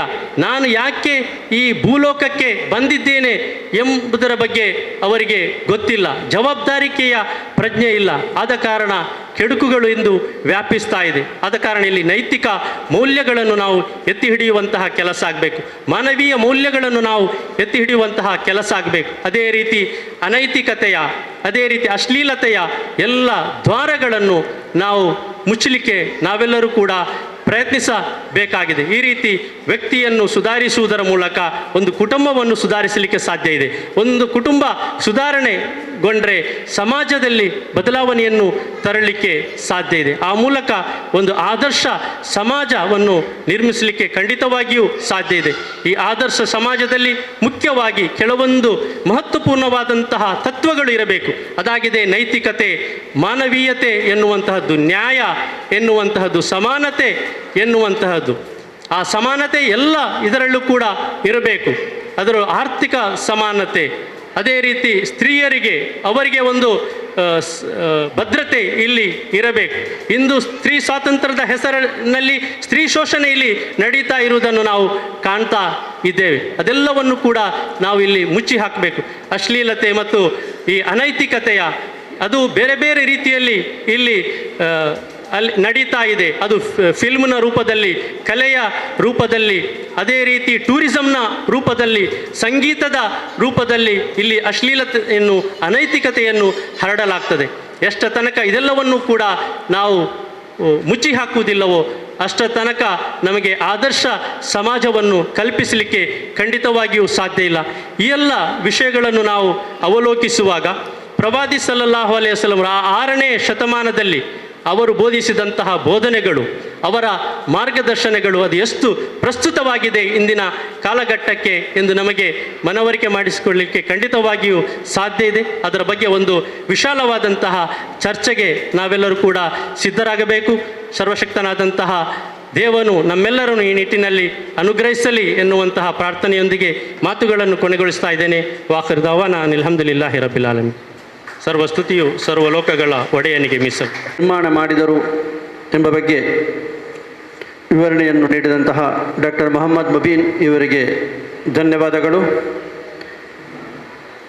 ಈಗ ನಮ್ಮ ಮುಖ್ಯ ಅತಿಥಿಯಾದಂತಹ ರೆವರೆಂಡ್ ಫಾದರ್ ಜಾನ್ಸನ್, ಧರ್ಮಗುರುಗಳು ಸೆಂಟ್ ಸೆಬಾಸ್ಟಿಯನ್ ಚರ್ಚ್ ಇವರು ನಾನು ಸಂದೇಶಕ್ಕಾಗಿ ಪೋಡಿಯಂ ಬಳಿ ಆಹ್ವಾನಿಸ್ತಾ ಇದ್ದೇನೆ. ಆದರ್ಶ ಸಮಾಜ ನಿರ್ಮಾಣ ಮಾಡುವುದು ಒಬ್ಬರ ಕರ್ತವ್ಯವಲ್ಲ, ಎಲ್ಲ ಜನಾಂಗದ ಮಾನವರ ಕರ್ತವ್ಯ. ನಾವೆಲ್ಲರೂ ದೇವರ ಮಕ್ಕಳು. ದೇವರು ಪ್ರೀತಿಯಿಂದ ನಮ್ಮೆಲ್ಲರನ್ನೂ ಸೃಷ್ಟಿಸಿದ್ದಾರೆ. ಎಲ್ಲ ಧರ್ಮವು ಪ್ರೀತಿಯ ಬೋಧನೆಯನ್ನು ನೀಡುತ್ತದೆ. ಹಾಗೆಯೇ ಕ್ರೈಸ್ತ ಧರ್ಮದಲ್ಲಿ ಕೂಡ ಯೇಸು ಪ್ರೀತಿಯ ನಿಯಮಕ್ಕೆ ಪ್ರಮುಖ ಆದ್ಯತೆಯನ್ನು ಕೊಡುವುದು ನಾವು ದೇವರ ವಾಕ್ಯದಲ್ಲಿ ಓದುತ್ತೇವೆ. ದೇವರು ಪ್ರೀತಿಯ ಸ್ವರೂಪಿ. ನಾವು ಕೂಡ ಪ್ರೀತಿಯ ವ್ಯಕ್ತಿಯಾಗಬೇಕೆಂದು ದೇವರು ಇಚ್ಛಿಸುತ್ತಾರೆ. ಆದರೆ ಈ ಪ್ರಸ್ತುತ ಸಮಾಜದಲ್ಲಿ ಪ್ರೀತಿಯ ಅಭಾವ ನಮಗೆ ಕಾಣುತ್ತದೆ. ಇದರಿಂದ ಸಂಬಂಧಗಳು ಕೆಡುವುದು ಸಮಾಜದಲ್ಲಿ ಕಾಣುತ್ತದೆ. ಒಂದು ಮಾತು ಹೀಗಿದೆ, ಬೆರಳಲ್ಲಿ ಉಗುರು ದೊಡ್ಡದಾಗಿ ಬೆಳೆದರೆ ನಾವು ಉಗುರನ್ನು ಕತ್ತರಿಸುತ್ತೇವೆ, ಬೆರಳನ್ನಲ್ಲ. ಹಾಗೆಯೇ ನಮ್ಮ ಜೀವನದಲ್ಲಿ ಸಂಬಂಧಗಳಲ್ಲಿ ಅಹಂಕಾರ ಹೆಚ್ಚಾದರೆ ಅಹಂಕಾರವನ್ನು ದೂರ ಮಾಡಿಕೊಳ್ಳೋಣ, ಸಂಬಂಧವನ್ನಲ್ಲ. ಈ ನಿಯಮವನ್ನು ನಾವೆಲ್ಲರೂ ಪಾಲಿಸಬೇಕಾದದ್ದು. ಈ ಪ್ರಸ್ತುತ ಸಮಾಜದಲ್ಲಿ ಮನದ ಮೇಲೆ ನಿಂತಿರುವ ಸಂಬಂಧಗಳಿಗಿಂತ ಹಣದ ಮೇಲೆ ನಿಂತಿರುವ ಸಂಬಂಧಗಳೇ ಹೆಚ್ಚು. ಅದಕ್ಕೋಸ್ಕರ ನಮ್ಮ ಸಂಬಂಧಗಳು ಪರಸ್ಪರ ಹೇಗಿದೆ ಅಂತೂ ನಾವು ಎಲ್ಲರೂ ಯೋಚನೆ ಮಾಡುವ ಸಮಯ. ನನ್ನ ಸಂದೇಶವನ್ನು ನಾನು ಇಲ್ಲಿಗೆ ಕೊನೆಗೊಳಿಸುತ್ತೇನೆ. ಒಂದು ಚಿಕ್ಕ ನಿಯಮವನ್ನು ನಿಮ್ಮ ಮುಂದೆ ಇಡಲು ಇಚ್ಛಿಸುತ್ತೇನೆ. ಏನಂದರೆ ದೇವರನ್ನು ಪ್ರೀತಿಸು, ನಿನ್ನನ್ನು ಪ್ರೀತಿಸು, ಹಾಗೆ ಪರರನ್ನು ನೀನು ಪ್ರೀತಿಸು. ಜನರನ್ನು ಪ್ರೀತಿಸು, ವಸ್ತುಗಳನ್ನಲ್ಲ. ವಸ್ತುಗಳನ್ನು ಬಳಸು, ಜನರನ್ನಲ್ಲ. Love people not things, use things not people. ಈ ನಿಯಮವನ್ನು ನಮ್ಮ ಜೀವನದಲ್ಲಿ ನಾವು ಅರಿತರೆ ನಾವು ಎಲ್ಲರೂ ಉತ್ತಮ ಸಮಾಜದಲ್ಲಿ ಜೀವಿಸಲು ಸಾಧ್ಯ. ಈ ಅವಕಾಶಗಳನ್ನು ನನಗೆ ಕೊಟ್ಟಿದ್ದಕ್ಕಾಗಿ ನಿಮಗೆಲ್ಲರಿಗೂ ಧನ್ಯವಾದವನ್ನು ಸಲ್ಲಿಸುತ್ತೇನೆ. God bless us all. ಹಣದ ಸಂಬಂಧಕ್ಕಿಂತ ಮನದ ಸಂಬಂಧ ಬಹಳ ಪ್ರಾಮುಖ್ಯವಾದದ್ದು.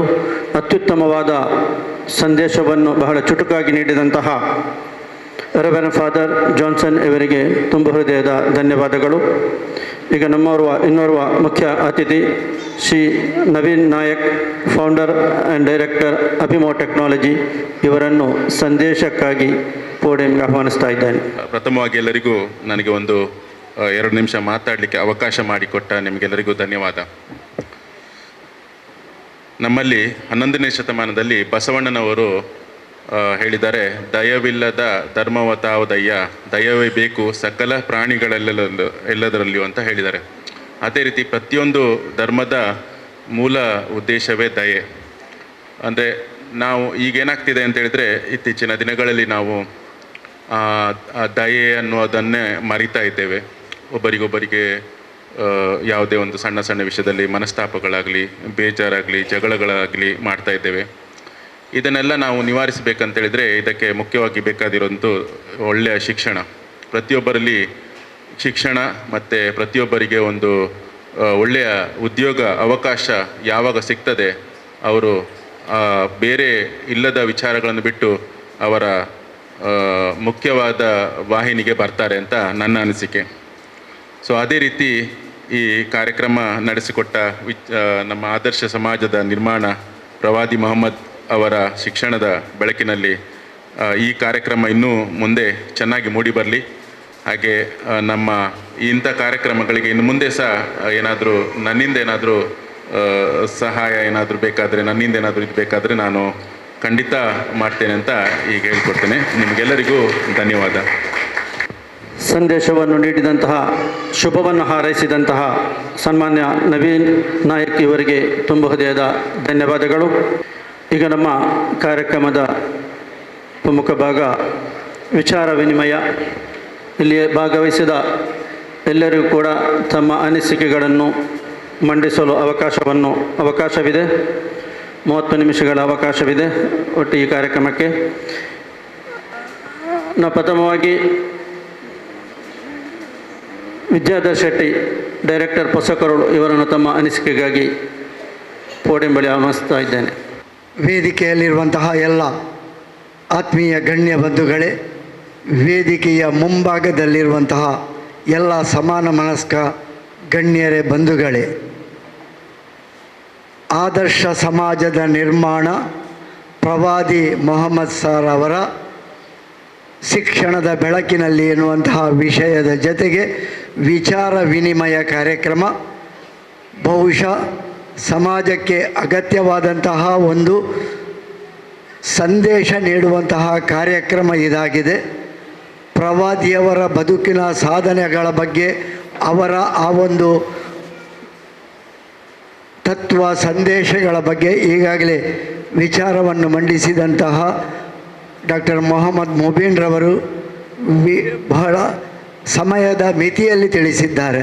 ಅದೊಂದು ಬಹಳ ದೀರ್ಘವಾದಂತಹ ಅಧ್ಯಾಯ. ಸಮಯದ ಮಿತಿಯಲ್ಲಿ ಮುಗಿಸುವಂತಹ ಅವರ ಬದುಕಿನ ಸಂದೇಶ ಅಲ್ಲ. ಅದು ಎಲ್ಲ ಧರ್ಮದಲ್ಲೂ ಹಾಗೆ, ಎಲ್ಲ ಧರ್ಮದ ಗಣ್ಯರ ಅಥವಾ ಎಲ್ಲ ಧರ್ಮದ ಧರ್ಮ ಪುರುಷರ ಬದುಕು, ಸಾಧನೆ, ಸಂದೇಶ ಅದು ಬಹಳ ದೀರ್ಘವಾದದ್ದು. ಅದು ಎಲ್ಲರಿಗೂ ಅಧ್ಯಯನಶೀಲವಾದದ್ದು.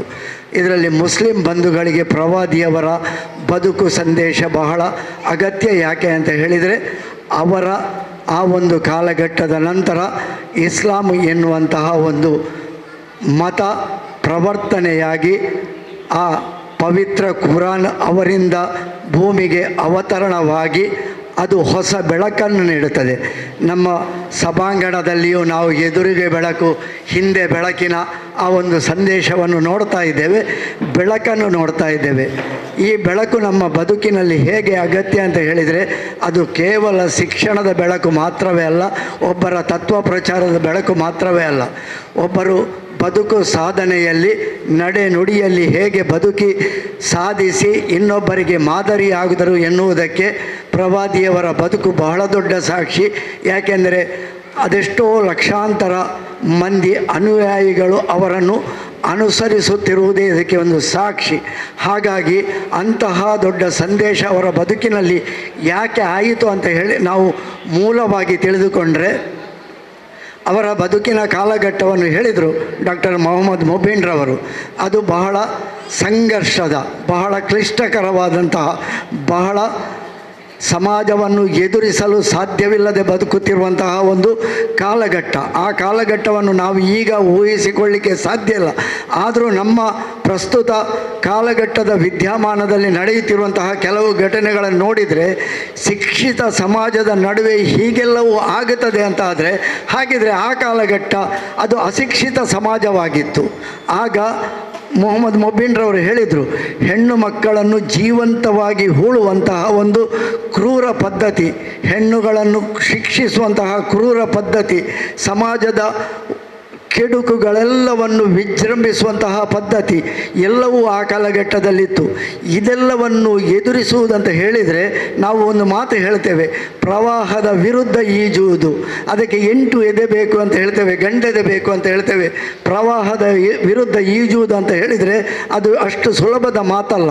ಎಲ್ಲ ಸಮಾಜ ಒಂದು ದಿಕ್ಕಿನಲ್ಲಿ ಬರ್ತಾ ಇದ್ದರೆ ಆ ಸಮಾಜದ ವಿರುದ್ಧ ದಿಕ್ಕಿಗೆ ಹೋಗಬೇಕಿದ್ರೆ ಅದೆಷ್ಟು ಧೈರ್ಯ ಬೇಕು, ಅದೆಷ್ಟು ಇಚ್ಛಾಶಕ್ತಿ ಬೇಕು, ಅದೆಷ್ಟು ಮನೋಬಲ ಬೇಕು ಎನ್ನುವುದನ್ನು ಅವರ ಬದುಕಿನಲ್ಲಿ ಕಂಡುಕೊಂಡರೆ ಅದೆಲ್ಲವನ್ನು ನಾವು ವಿಮರ್ಶಿಸಲಿಕ್ಕೆ ಸಾಧ್ಯವಾಗುತ್ತದೆ.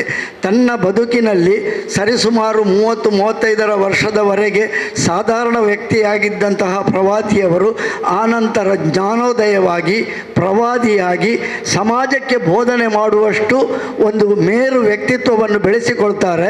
ಸಮಾಜವನ್ನು ಇದೇ ದಿಕ್ಕಿನಲ್ಲಿ ಹೋಗಬೇಕು ಎನ್ನುವಂತಹ ಒಂದು ನಿರ್ದೇಶನವನ್ನು ಕೊಡ್ತಾರೆ. ಅವರು ಹೇಳಿದಂತಹ ಬೋಧನೆಗಳನ್ನು ನಾನು ಉದಾಹರಣೆ ಮಾಡಲಿಕ್ಕೆ ಹೋಗುವುದಿಲ್ಲ, ಈಗಾಗಲೇ ಅವರ ಬದುಕಿನ ಆ ಒಂದು ವಿಚಾರ ವಿನಿಮಯದಲ್ಲಿ ಅದನ್ನು ಹೇಳಿದ್ದಾರೆ.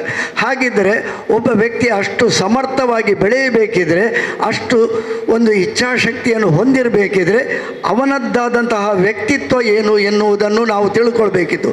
ಇದನ್ನು ನಾವು ಎಲ್ಲ ಧರ್ಮಪುರುಷರ ಕಾಲಘಟ್ಟದಲ್ಲಿಯೂ ಎಲ್ಲ ಧರ್ಮಪುರುಷರ ಬದುಕಿನಲ್ಲಿಯೂ ತಿಳಿದುಕೊಳ್ಬಹುದು. ಎಲ್ಲ ಧರ್ಮಪುರುಷರು, ಎಲ್ಲ ಆದರ್ಶ ಪುರುಷರು ಸಮಾಜವನ್ನು ಎದುರಿಸಿಯೇ ಬದುಕಿದವರು, ಸಮಾಜದಿಂದ ನಿಂದನೆಗೆ ಒಳಗಾಗಿಯೇ ಬದುಕಿದವರು, ಸಮಾಜದಿಂದ ತೆಗಳಲ್ಪಟ್ಟಿಯೇ ಬದುಕಿದವರು.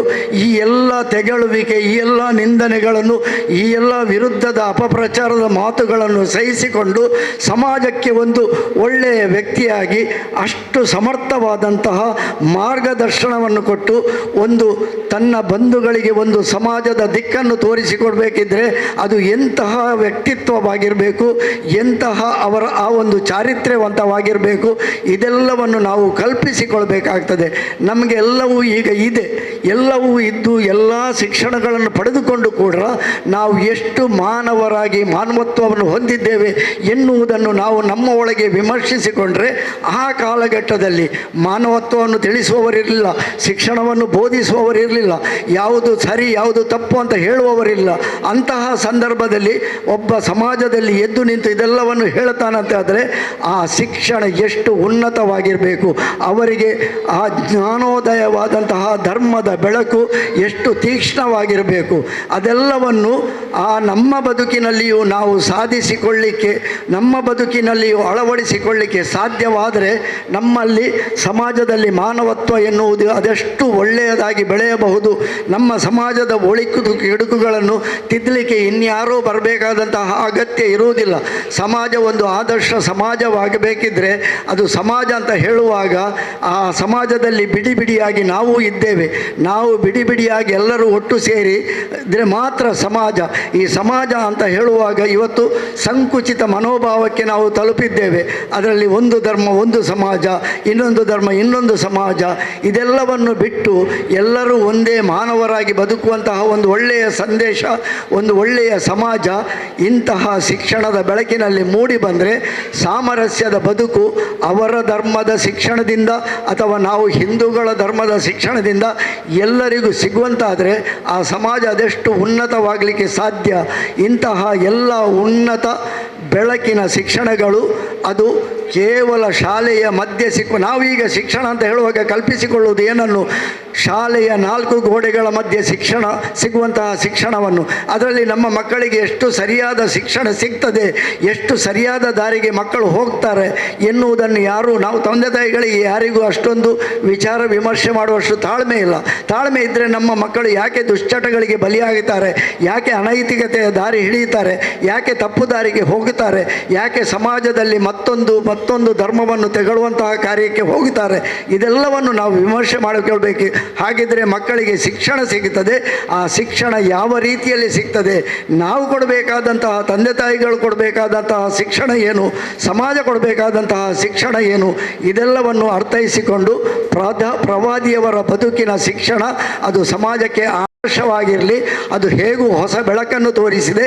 ಈ ಬೆಳಕು ಎಲ್ಲರ ಮನದಲ್ಲಿ ಎಲ್ಲರ ಮನೆಯಲ್ಲಿ ಮೂಡುವಂತಾಗಲಿ, ಎಲ್ಲರೂ ಸಮಾಜಕ್ಕೆ ಒಳ್ಳೆಯ ಮಾನವರಾಗಿ ಬದುಕಲು ಒಂದು ಸಂದೇಶವಾಗಲಿ ಅಂತ ಹೇಳಿಕೊಳ್ಳುತ್ತಾ ನನ್ನ ಮಾತುಗಳಿಗಾಗಿ ವಿರಮಿಸ್ತೇನೆ.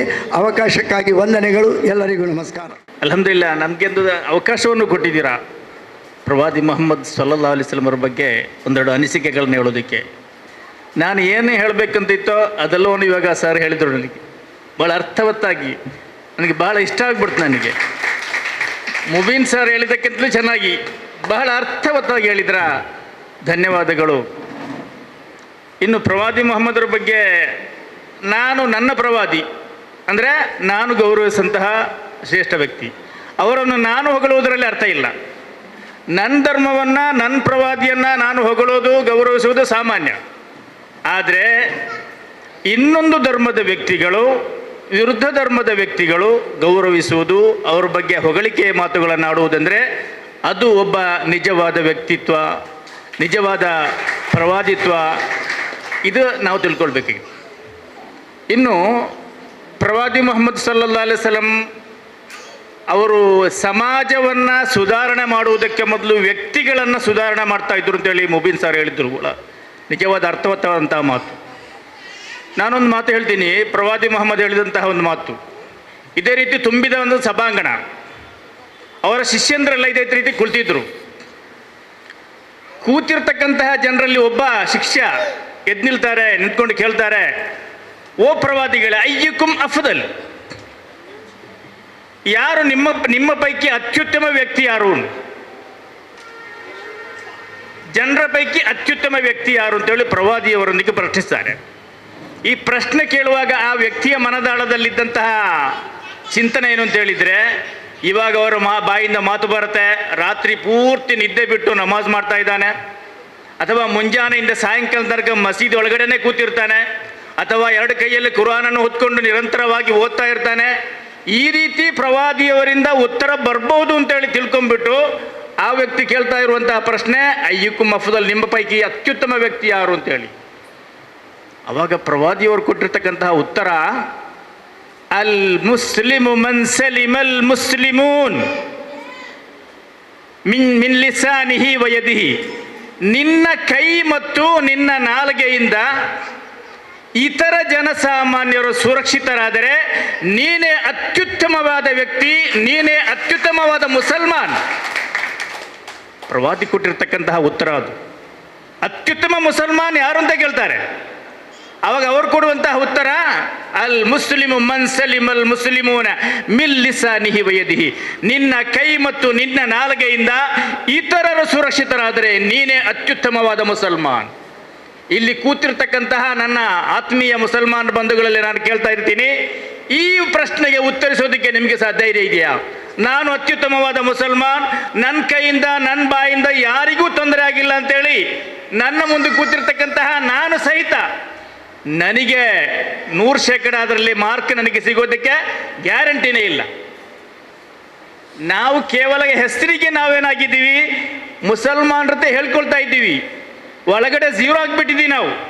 ಜೇನುತುಪ್ಪದ ಬಾಟ್ಲಲ್ಲಿ ಜೇನುತುಪ್ಪವನ್ನು ಖಾಲಿ ಮಾಡಿ ನೀರು ತುಂಬಿಸಿ ಅದಕ್ಕೆ ಶುದ್ಧ ಜೇನುತುಪ್ಪ ಅಂತೇಳಿ ನಾವು ಅದಕ್ಕೆ ಲೇಬಲ್ ಅನಿಸಿದ್ರೆ ಅದು ಜೇನುತುಪ್ಪ ಆಗೋದಿಲ್ಲ, ಅದು ಡೂಪ್ಲಿಕೇಟ್ ಅದು. ಅದೇ ರೀತಿ ಇವತ್ತಿನ ಸಮಾಜದಲ್ಲಿ ಮುಸಲ್ಮಾನರಲ್ಲಿ ಬಹುತೇಕ ಮಂದಿ, ಬಹಳಷ್ಟು ಮಂದಿ, ತಪ್ಪು ತಿಳ್ಕೊಬೇಡಿ ಯಾರು, ಈ ರೀತಿಯ ಕೋಟಾ ವ್ಯಕ್ತಿಗಳು, ಕಲಬೆರಕೆಯ ವಸ್ತುಗಳು ನಾವಾಗಿದ್ದೀವಿ. ಇನ್ನೊಂದು ವಿಷಯ ಹೇಳ್ತೀನಿ, ನನಗೆ ಇದೆಯಾ, ಒಂದ್ಸಲ ರಸೂಲುಲ್ಲಾಹ್ ಇದೇ ಪ್ರವಾದಿ ಸಲ್ಲಲ್ಲಾಹು ಅಲೈಹಿ ವಸಲ್ಲಮರ ಇದೇ ರೀತಿ ಒಂದು ಸಭಾಂಗಣಕ್ಕೆ ಒಳಗಡೆ ಬರ್ತಾ ಇದ್ದಾರೆ. ಬರ್ತಾ ಇರಬೇಕಾದ್ರೆ ಶಿಷ್ಯಂದ್ರೆಲ್ಲ ಕೂತಿದ್ದಾರೆ, ಬಹಳ ಕೋಪದಲ್ಲಿದ್ದಾರೆ. ಪ್ರವಾದಿಗಳು ಹೇಳ್ತಾ ಇದ್ದಾರೆ, ವಲ್ಲಾಹಿ ಲಾ ಯುಮಿನ್, ವಲ್ಲಾಹಿ ಲಾ ಯುಮಿನ್, ವಲ್ಲಾಹಿ ಲಾ ಯುಮಿನ್ 3 ಸಲ. ದೇವನಾಣೆ ಆತ ಸತ್ಯವಿಶ್ವಾಸಿ ಅಲ್ಲ, ಆತ ಮುಸಲ್ಮಾನ್ ಅಲ್ಲ ಅಂತ 3 ಸಲ. ಅವಾಗ ಶಿಷ್ಯಂದ್ರಿಗೆಲ್ಲ ಬಹಳ ಕುತೂಹಲ, ಮನ್ ಯಾರ ಸೋಲಲ್ಲ, ಯಾರು ನೀವು ಅವ್ರ ಬಗ್ಗೆ ಹೇಳ್ತೀರಲ್ಲ, ಅವರು ಯಾರು ಅಂತೇಳಿ. ಅವಾಗ ಪ್ರವಾದಿ ಹೇಳ್ತಾರೆ, ಮಲ್ಲ ಯಅಮನು ಜಾರುಹು ಬವಾಯಿಕಹು, ನಿನ್ನ ಕಿರುಕುಳದಿಂದ ನಿನ್ನ ನೆರೆಮನೆಯಾತ ಸುರಕ್ಷಿತನಾಗದೇ ಇದ್ದರೆ ನೀನು ಸತ್ಯವಿಶ್ವಾಸಿ ಅಲ್ಲ ಅಂತ. ನಮ್ಮ ಕಿರುಕುಳದಿಂದ ನಮ್ಮ ನೆರೆಮನೆಯಲ್ಲಿ ಅಥವಾ ಶಂಕರಣ್ಣನ ಮನೆ ಇರಲಿ, ಅಥವಾ ಒಬ್ಬ ಜೋಸಫ್ನ ಮನೆ ಇರಲಿ, ಅಥವಾ ಒಬ್ಬ ಮುಹಮ್ಮದನ ಮನೆ ಇರಲಿ, ಯಾರ ಮನೆ ಇದ್ದರೂ ಆ ಮನೆಯವರಿಗೆ ನನ್ನಿಂದಾಗಿ ಕಿರುಕುಳ ಬಂದರೆ, ನನ್ನಿಂದಾಗಿ ಅವರಿಗೆ ಹೆದರಿಕೆ ಬಂದರೆ, ನನ್ನಿಂದಾಗಿ ಅವರಿಗೆ ಅಪನಂಬಿಕೆ ಬಂದುಬಿಟ್ರೆ ನಾನು ಮುಸಲ್ಮಾನ್ ಅಲ್ಲ, ನಾನು ಸತ್ಯವಿಶ್ವಾಸಿಯಲ್ಲ. ಇದಾಗಿದೆ ಪ್ರವಾದಿ ಮುಹಮ್ಮದ್ ಸಲ್ಲಲ್ಲಾಹು ಅಲೈಹಿ ವಸಲ್ಲಮ 1400 ವರ್ಷಗಳಿಗೆ ಮೊದಲು ಕೊಟ್ಟಿರ್ತಕ್ಕಂತಹ ಕರೆ. ಇನ್ನೊಂದ್ಸಲ ಹೇಳ್ತಾರೆ, ನೀವು 3 ಜನ ಇದ್ದೀರಾ, 3 ಜನ ಸ್ನೇಹಿತರಿದ್ದೀರಾ, ನೀವೇನು ಮಾಡ್ತೀರಾ, 3 ಜನರಲ್ಲಿ ಒಬ್ಬರನ್ನು ದೂರ ಸೇರಿಸಿ 2 ಗುಟ್ಟಾಗಿ ಮಾತನಾಡ್ತೀರಾ. 3 ಜನ ಜೊತೆಗಿದ್ದೀರಾ, ಒಬ್ಬರನ್ನ ದೂರಕ್ಕೆ ಸೇರಿಸಿ ನೀವಿಬ್ಬರು ಗುಟ್ಟಾಗಿ ಮಾತನಾಡ್ತೀರಾ. ಅವಾಗ 3ನೇವನಿಗೆ ಏನಾಗುತ್ತೆ, ಅವನ ಮನಸ್ಸಲ್ಲಿ ನೋವು ಬರುತ್ತೆ, ಅವ್ರು ಗುಟ್ಟು ಮಾತನಾಡಿದ್ರು ಯಾರು ನನ್ನ ಬಗ್ಗೆನಾ ಅಂತೇಳಿ. ಪ್ರವಾದಿ ಹೇಳಿದ್ರು, ನೀವು 3 ಜನ ಇರುವಾಗ ಒಬ್ಬರನ್ನು ಪಕ್ಕಕ್ಕೆ ಸೇರಿಸಿ ನೀವಿಬ್ಬರು ಯಾವುದೇ ಕಾರಣಕ್ಕೂ ಗುಟ್ಟು ಮಾತನಾಡಬಾರ್ದು ಅಂತೇಳಿ. ಇಷ್ಟೊಂದು ಜನರ ಅವರ ಮಾನಸಿಕತೆಯ ಬಗ್ಗೆ, ಅವರ ಮನದ ನೋವಿನ ಬಗ್ಗೆ ಇಷ್ಟೊಂದು ಕಳಕಳಿ ಹೊಂದಿರತಕ್ಕಂತಹ ವ್ಯಕ್ತಿಯನ್ನ ಜಗತ್ತಿಗೆ ನೋಡಲು ಸಾಧ್ಯವಿಲ್ಲ. ಆ ಪ್ರವಾದಿಯವರ ಉತ್ತಮ ಅನುಯಾಯಿಗಳು ನಾವಾಗೋಣ.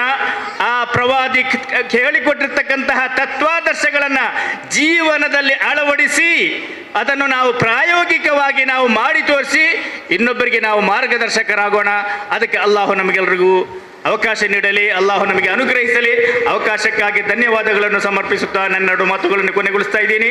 ವಾಖಿರು ದಅವಾನಾ ಅನಿಲ್ ಹಮ್ದುಲಿಲ್ಲಾಹಿ ರಬ್ಬಿಲ್ ಆಲಮೀನ್. ಅಸ್ಸಲಾಮು ಅಲೈಕುಂ ವರಹಮತುಲ್ಲಾಹಿ ವಬರಕಾತುಹು. ಪ್ರವಾದಿ ಮುಹಮ್ಮದ್ ಸಲ್ಲಲ್ಲಾಹು ಅಲೈಹಿ ವಸಲ್ಲಂ ಅವರ ಜೀವನದ ಘಟನೆಗಳ ಮೂಲಕ ಸಂದೇಶವನ್ನು ನೀಡಿದಂತಹ ಜನಾಬ್ ಯಾಕೂಬ್ ಕಲ್ಲರ್ಪೆ ಇವರಿಗೆ ಜಜಾಕುಮುಲ್ಲಾಹ್ ಖೈರ್. ಈಗ ಯಾರಾದರೂ ಇತರರು ತಮ್ಮ ಅನಿಸಿಕೆಯನ್ನು. ಅಸ್ಸಲಾಮು ಅಲೈಕುಂ. ನನ್ನ ಹೆಸರು ಅಹಮದ್ ಶರೀಫ್. ಅನಿಸಿಕೆ ಅಲ್ಲ, ಒಂದು ಪ್ರಶ್ನೆ ಇದೆ. ನಮ್ಮ ಇಸಾಕ್ ಪುತ್ತೂರ್ ಅವರು ಅದಕ್ಕೆ ಉತ್ತರಿಸಿದರೆ ಒಳ್ಳೆಯದಿತ್ತು.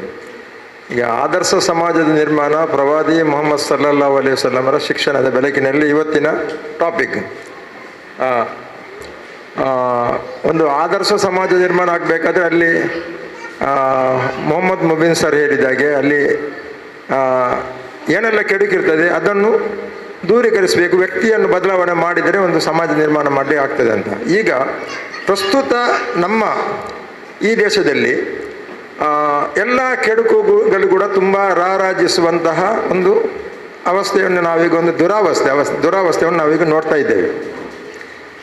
ಮಹಿಳೆಯರಿಗೆ ಸುರಕ್ಷಿತ ಇಲ್ಲದಂತಹ ಒಂದು ಸಮಾಜ ಈಗ. ಯಾರಿಗೂ ಕೂಡ ತಮ್ಮ ಮಕ್ಕಳು ಹೊರಗಡೆ ಹೋದರೆ ಅವರು ಸೇಫಾಗಿ ಮನೆಗೆ ಬರ್ತಾರಂತ ಯಾರಿಗೂ ಕೂಡ ಗ್ಯಾರಂಟಿ ಇಲ್ಲ, ಅಂಥ ಒಂದು ಪರಿಸ್ಥಿತಿ. ಎಲ್ಲಿವರೆಗೆ ಅಂತ ಹೇಳಿದರೆ, ಈಗ ಶಿಕ್ಷಣ ಅವರಿಗೆ ದೊರಕಿದರೆ ಅವರು ಉತ್ತಮ ನಾಗರಿಕರಾಗ್ತಾರೆ ಅಂತ ಈಗ ಇವರು ಹೇಳಿದರು, ಅವರು ನವೀನ್ ನಾಯ್ಕ ಅವರು ಹೇಳಿದರು. ಶಿಕ್ಷಣ ಸಂಸ್ಥೆಯಲ್ಲಿಯೇ ಮಹಿಳೆಯರ ಮೇಲೆ ಅತ್ಯಾಚಾರ ಆಗುವಂತಹ ಒಂದು ಪರಿಸ್ಥಿತಿ ಇವತ್ತಿನ ಪರಿಸ್ಥಿತಿ ನಿರ್ಮಾಣ ಆಗಿದೆ. ಮಕ್ಕಳನ್ನು ಕರ್ಕೊಂಡು ಶಾಲೆದು ಬಸ್ಸಲ್ಲಿ, ಅವರ ಏನು ಟ್ರಾನ್ಸ್ಪೋರ್ಟೇಷನ್ ಆಗುವಂಥ ಬಸ್ಸಲ್ಲಿ, ಅದರಲ್ಲಿ ಕೂಡ ಅತ್ಯಾಚಾರ ಆಗ್ತಾ ಇದೆ.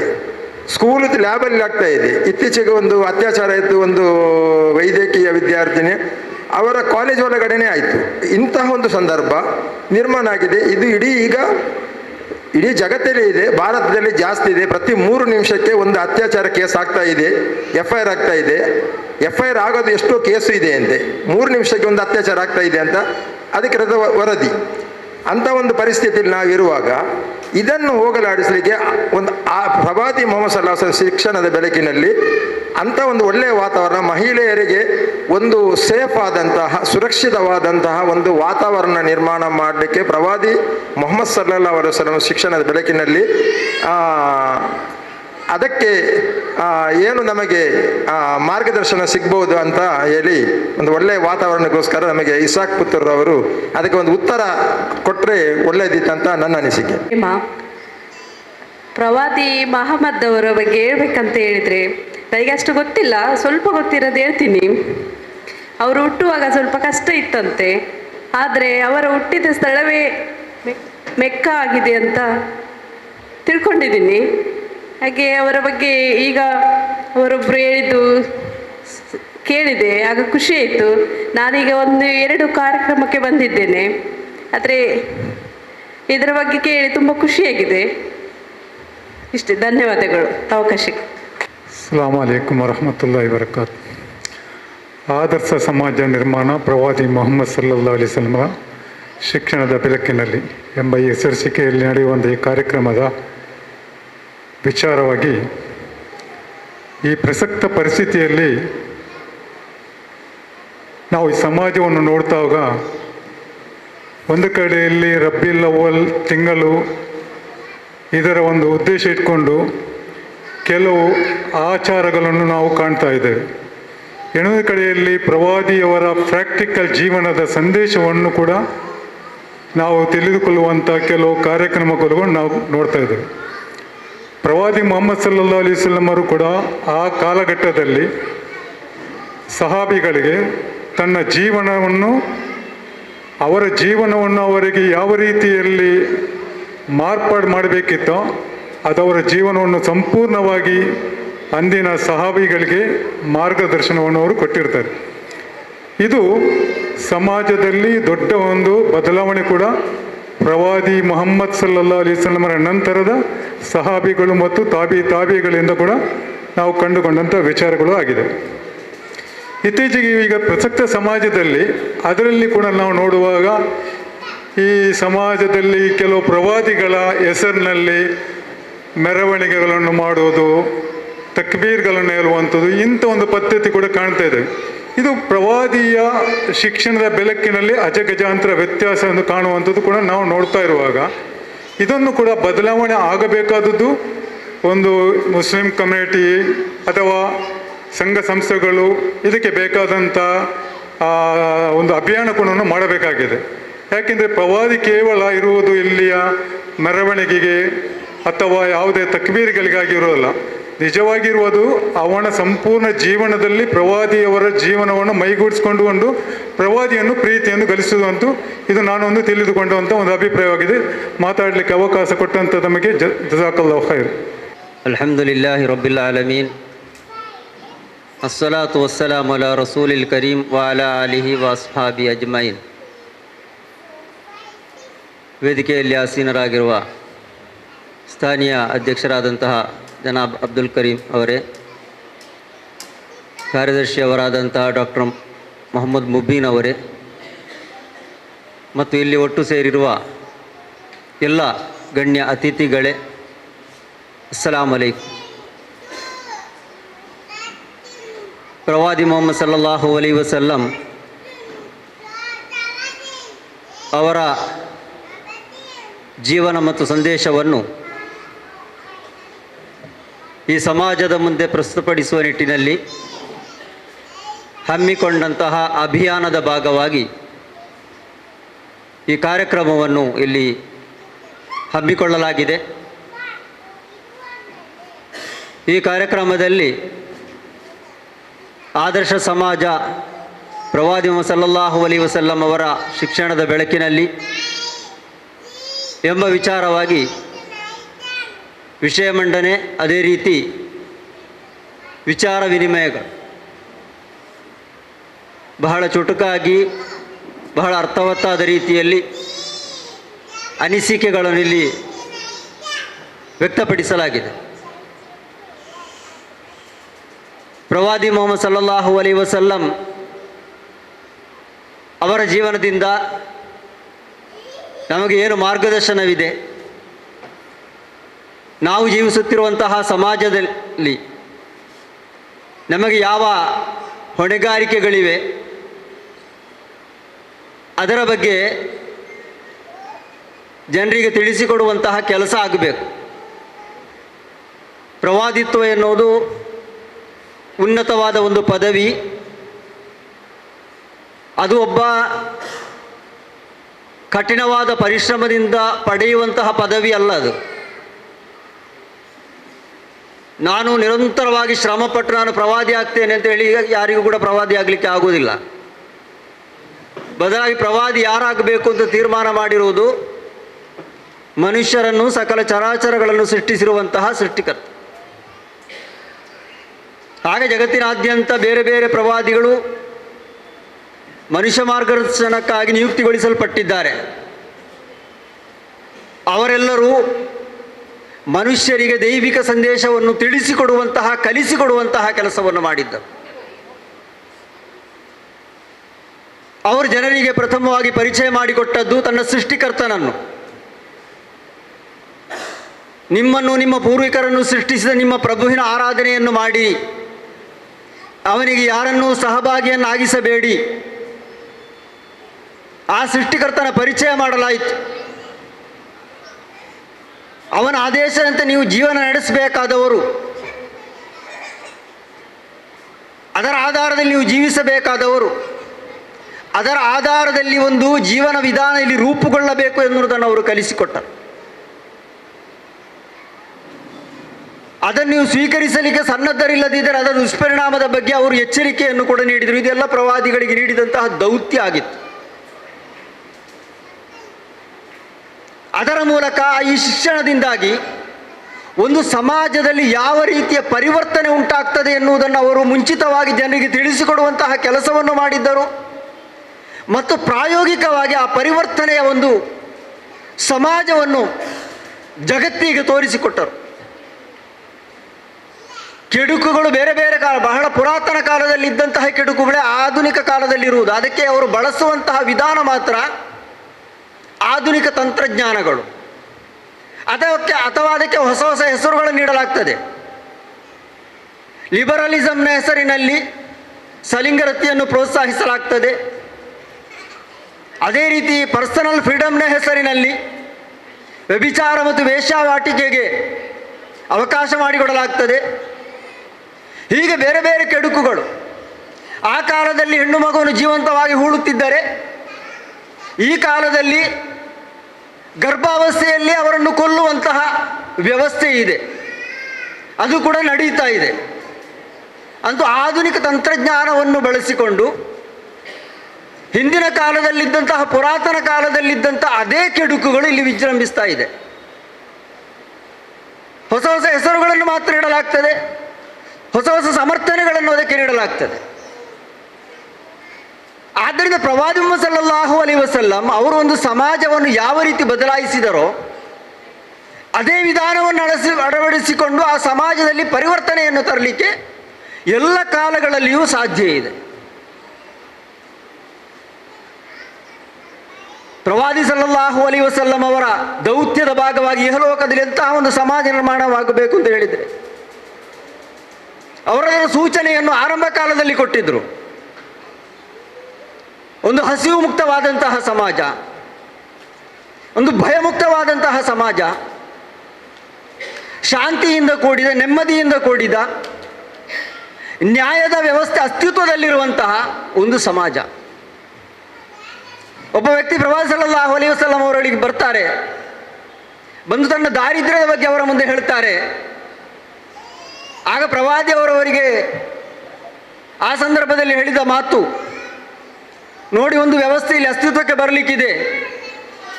ಆಗ ಜಕಾತ್ನ ಹಣವನ್ನು ಸಂಗ್ರಹ ಮಾಡಿ ಬಡ ಜನರಿಗೆ ವಿತರಿಸಲಿಕ್ಕೆ ಬಡ ಜನರನ್ನು ಹುಡುಕುವಾಗ ಅದಕ್ಕೆ ಅರ್ಹರಾದ ವ್ಯಕ್ತಿಗಳಿಲ್ಲದಂತಹ ಒಂದು ಸಮಾಜ ನಿರ್ಮಾಣ ಆಗ್ತದೆ ಅಂತ ಪ್ರವಾದಿಯವರೊಂದು ಸೂಚನೆ ಕೊಟ್ಟದ್ದು. ಮಾತ್ರವಲ್ಲ, ಅಂತಹ ಸಮಾಜವನ್ನು ಜಗತ್ತು ಗುರುತಿಸಿತು. ಮತ್ತೆ ಇಲ್ಲಿಯವರೆಗೆ ಅಂತ ಹೇಳಿದರೆ ಒಂದು ಕಡೆಯಲ್ಲಿ ಜಕಾತನ ಹಣವನ್ನು ಸಂಗ್ರಹ ಮಾಡಿ ಅದನ್ನು ಅಲ್ಲಿಯೇ ವಿತರಿಸಲಿಕ್ಕೆ ಹಜರತ್ ಉಮರ್ ರಲಿಯಲ್ಲಾಹು ಅನ್ಹು ಅವರು ಆದೇಶಿದ್ದಾಗಿಯೂ ಕೂಡ ಗವರ್ನರ್ ಅವರು ಅಲ್ಲಿ ಸಂಗ್ರಹಿಸಿದ ಹಣದ ಮೊತ್ತವನ್ನು ಉಮರ್ ರಲಿಯಲ್ಲಾಹು ಅನ್ಹು ಅವರಿಗೆ ಕಳಿಸಿಕೊಡ್ತಾರೆ. ಉಮರ್ ರಲಿಯಲ್ಲಾಹು ಅನ್ಹು ಅವರು ಕೇಳ್ತಾರೆ, ನಿಮ್ಮಲ್ಲಿ ಜಕಾತನ ಹಣ ಸಂಗ್ರಹ ಮಾಡಲಿಕ್ಕೆ ಮಾತ್ರ ಹೇಳಿದ್ದಲ್ಲ, ಅದನ್ನು ಅಲ್ಲಿ ವಿತರಿಸಲಿಕ್ಕೆ ನಾನು ಹೇಳಿದ್ದೇನೆ ಅಂತ. ಆ ವಿತರಿಸುವ ಹೊಣೆಗಾರಿಕೆ ಕೂಡ ನಿಮಗೆ ಇದೆ ಅಂತ ಅವರು ಹೇಳ್ತಾರೆ. ನಾನು ಹಣ ಸಂಗ್ರಹ ಮಾಡಿದೆ, ಆದರೆ ಇಲ್ಲಿ ವಿತರಿಸಲಿಕ್ಕೆ ಎಷ್ಟು ಜನರಿಗೆ ವಿತರಿಸಬೇಕಾಗಿದೆಯೋ ಅಗತ್ಯ ಇರುವವರಿಗೆಲ್ಲ ವಿತರಿಸಿ ಆಗಿದೆ, ಹೆಚ್ಚಿನದನ್ನು ಮಾತ್ರ ನಾನು ನಿಮಗೆ ಕಳಿಸಿಕೊಡ್ತಾ ಇದ್ದೇನೆ ಅಂತ ಹೇಳಿ ಅಂತಹ ಒಂದು ಸಮಾಜ ನಿರ್ಮಾಣ ಆಯಿತು. ಮತ್ತೆ ಒಬ್ಬರು ಒಂದು ಸಂದರ್ಭದಲ್ಲಿ ಪ್ರವಾದಿ ಸಲ್ಲಲ್ಲಾಹು ಅಲೈಹಿ ವಸಲ್ಲಂ ಅವರೊಳಗೆ ಬಂದು ಹೇಳ್ತಾರೆ, ನಾನು ಧಾರಾಳವಾಗಿ ಅಕ್ರಮ ದೌರ್ಜನ್ಯಗಳಿಗೆ ಒಳಗಾಗ್ತಾ ಇದ್ದೇನೆ, ಬಹಳ ಕಷ್ಟ ಆಗ್ತಾ ಇದೆ, ನನ್ನ ಜೀವನ ದುಸ್ತರ ಆಗ್ತಾ ಇದೆ.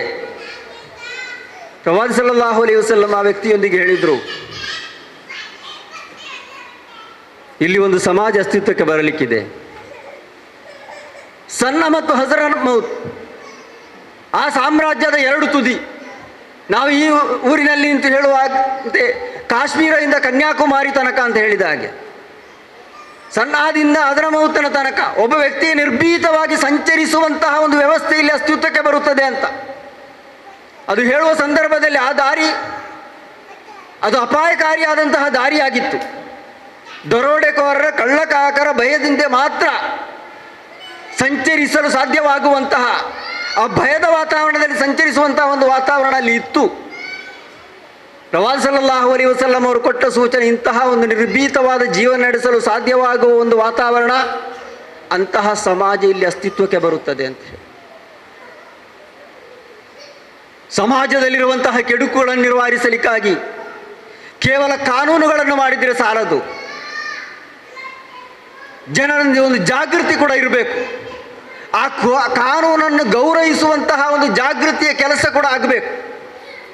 ಪ್ರವಾದಿ ಸಲ್ಲಲ್ಲಾಹು ಅಲೈಹಿ ವಸಲ್ಲಂ ಅವರು ಜನರಿಗೆ ಕಲಿಸಿಕೊಟ್ಟದ್ದು,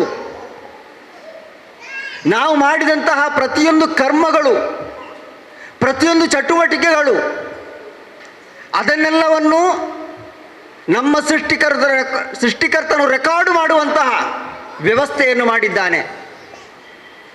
ನಾವೆಲ್ಲರೂ ಅವನ ಮುಂದೆ ಒಂದು ದಿನ ವಿಚಾರಣೆಗೆ ಹಾಜರುಗೊಳ್ಳಲಿಕ್ಕಿದೆ. ಆ ಸಂದರ್ಭದಲ್ಲಿ ನಾವು ಮಾಡಿದಂತಹ ಪ್ರತಿಯೊಂದು ಕರ್ಮಗಳ ಲೆಕ್ಕಾಚಾರವನ್ನು ದೇವನ ಮುಂದೆ ನಾವು ಸಮರ್ಪಿಸಲಿಕ್ಕಿದ್ದೇವೆ. ಮಾಡಿದಂತಹ ಸತ್ಕರ್ಮಗಳಿಗೆ ಅವತ್ತು ಪ್ರತಿಫಲ ಸಿಗುತ್ತದೆ, ಮಾಡಿದಂತಹ ಕೆಡುಕುಗಳಿಗೆ ಅವತ್ತು ಶಿಕ್ಷೆ ಸಿಗ್ತದೆ. ಈ ಕಠಿಣವಾದಂತಹ ಎಚ್ಚರಿಕೆಯನ್ನು ಪ್ರವಾದಿ ಸಲ್ಲಲ್ಲಾಹು ಅಲೈಹಿ ವಸಲ್ಲಂ ಅವರು ಜನರಿಗೆ ನೀಡಿದರು. ಆದ್ದರಿಂದ ನಿಮ್ಮ ಜೀವನದಲ್ಲಿ ಸುಧಾರಣೆ ಆಗಬೇಕು. ಸಮಾಜದಲ್ಲಿ ಅಶ್ಲೀಲತೆ ವ್ಯಾಪಕ ಆಗ್ತಾ ಇದೆ. ಅಶ್ಲೀಲತೆಗೆ ಪ್ರೇರಣೆಯಾಗುವಂತಹ ಮಾರ್ಗಗಳನ್ನು ಮುಚ್ಚಬೇಕು. ವೇಶ್ಯಾವಾಟಿಕೆ ದಂಧೆ ನಡೀತಾ ಇದೆ, ಅತ್ಯಾಚಾರ ಆಗ್ತಾ ಇದೆ. ಮಹಿಳೆಯರ ಸಂರಕ್ಷಣೆಗಾಗಿರುವಂತಹ ಒಂದು ವಸ್ತ್ರ ಸಂಹಿತೆಯನ್ನು ಸೃಷ್ಟಿಕರ್ತನಾದ ಅಲ್ಲಾಹನು ದಯಪಾಲಿಸಿದನು. ಆ ವಸ್ತ್ರ ಸಂಹಿತೆಯನ್ನು ನೀಡಿ ಅಲ್ಲಾಹು ಸುಬ್ಹಾನಹು ವ ತಆಲಾ ಹೇಳಿದ್ದು, ಅವರು ಗುರುತಿಸಲ್ಪಡಲಿಕ್ಕೂ ಸತಾಯಿಸಲ್ಪಡದಿರಲಿಕ್ಕೂ ಇದು ಉತ್ತಮ ಅಂತ ಹೇಳಿ. ಅವರು ಮನೆಯಿಂದ ಹೊರಗೆ ಹೋಗುವಂತಹ ಸಂದರ್ಭದಲ್ಲಿ ತಮ್ಮ ಸೌಂದರ್ಯವನ್ನು ಅವರು ಮುಚ್ಚಬೇಕು ಅಂತ ಹೇಳಿತ್ತು. ಅವರ ಸೌಂದರ್ಯ ಅದು ಸಾರ್ವಜನಿಕರಿಗೆ ಪ್ರದರ್ಶನಕ್ಕಿಡುವಂತಹದ್ದಲ್ಲ, ಅದು ಅವರ ಪತಿಗೆ ಮಾತ್ರ ಸೀಮಿತವಾಗಿರಬೇಕಾಗಿರುವಂತಹದ್ದು. ಆದ್ದರಿಂದ ಮನೆಯಿಂದ ಹೊರಗೆ ಹೋಗುವಂತಹ ಸಂದರ್ಭದಲ್ಲಿ ನಿಮ್ಮ ಸೌಂದರ್ಯವನ್ನು ನೀವು ಮುಚ್ಚಬೇಕು ಅಂತ ಸೃಷ್ಟಿಕರ್ತನು ಆದೇಶ ನೀಡಿದ್ದು. ಆ ಮೂಲಕ ಒಬ್ಬ ಹೆಣ್ಣಿನ ಬಗ್ಗೆ ಯಾರಿಗಾದರೂ ಒಂದು ಕೆಟ್ಟ ಭಾವನೆಯನ್ನು ಇರಿಸುವಂತಹ ಒಂದು ಅವಕಾಶ ಸಿಗಬಾರ್ದು, ಕೆಟ್ಟ ಆಲೋಚನೆಗಳಿಗೆ ಪ್ರೇರಣೆ ಸಿಗಬಾರ್ದು. ذَلِكَ أَدْنَىٰ أَن يُعْرَفَ فَلَا يُؤْذَيْنَ. ಅವರು ಗುರುತಿಸಲ್ಪಡಲಿಕ್ಕೆ ಅಂತ ಅಲ್ಲಾಹ್ ಸುಬ್ಹಾನಹು ವ ತಆಲಾ ಹೇಳಿದ್ದು.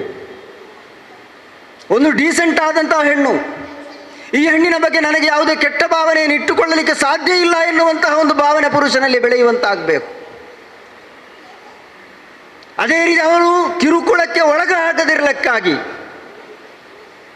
ಈ ಒಂದು ವಸ್ತ್ರ ಸಂಹಿತೆಯನ್ನು ನೀಡಿದ್ದೇನೆ ಅಂತ ಅಲ್ಲಾಹ್ ಸುಬ್ಹಾನಹು ವ ತಆಲಾ ಹೇಳಿರುವಂತಹದ್ದು. ಅವರ ಸಂರಕ್ಷಣೆಯ ವಸ್ತ್ರ ಅದು.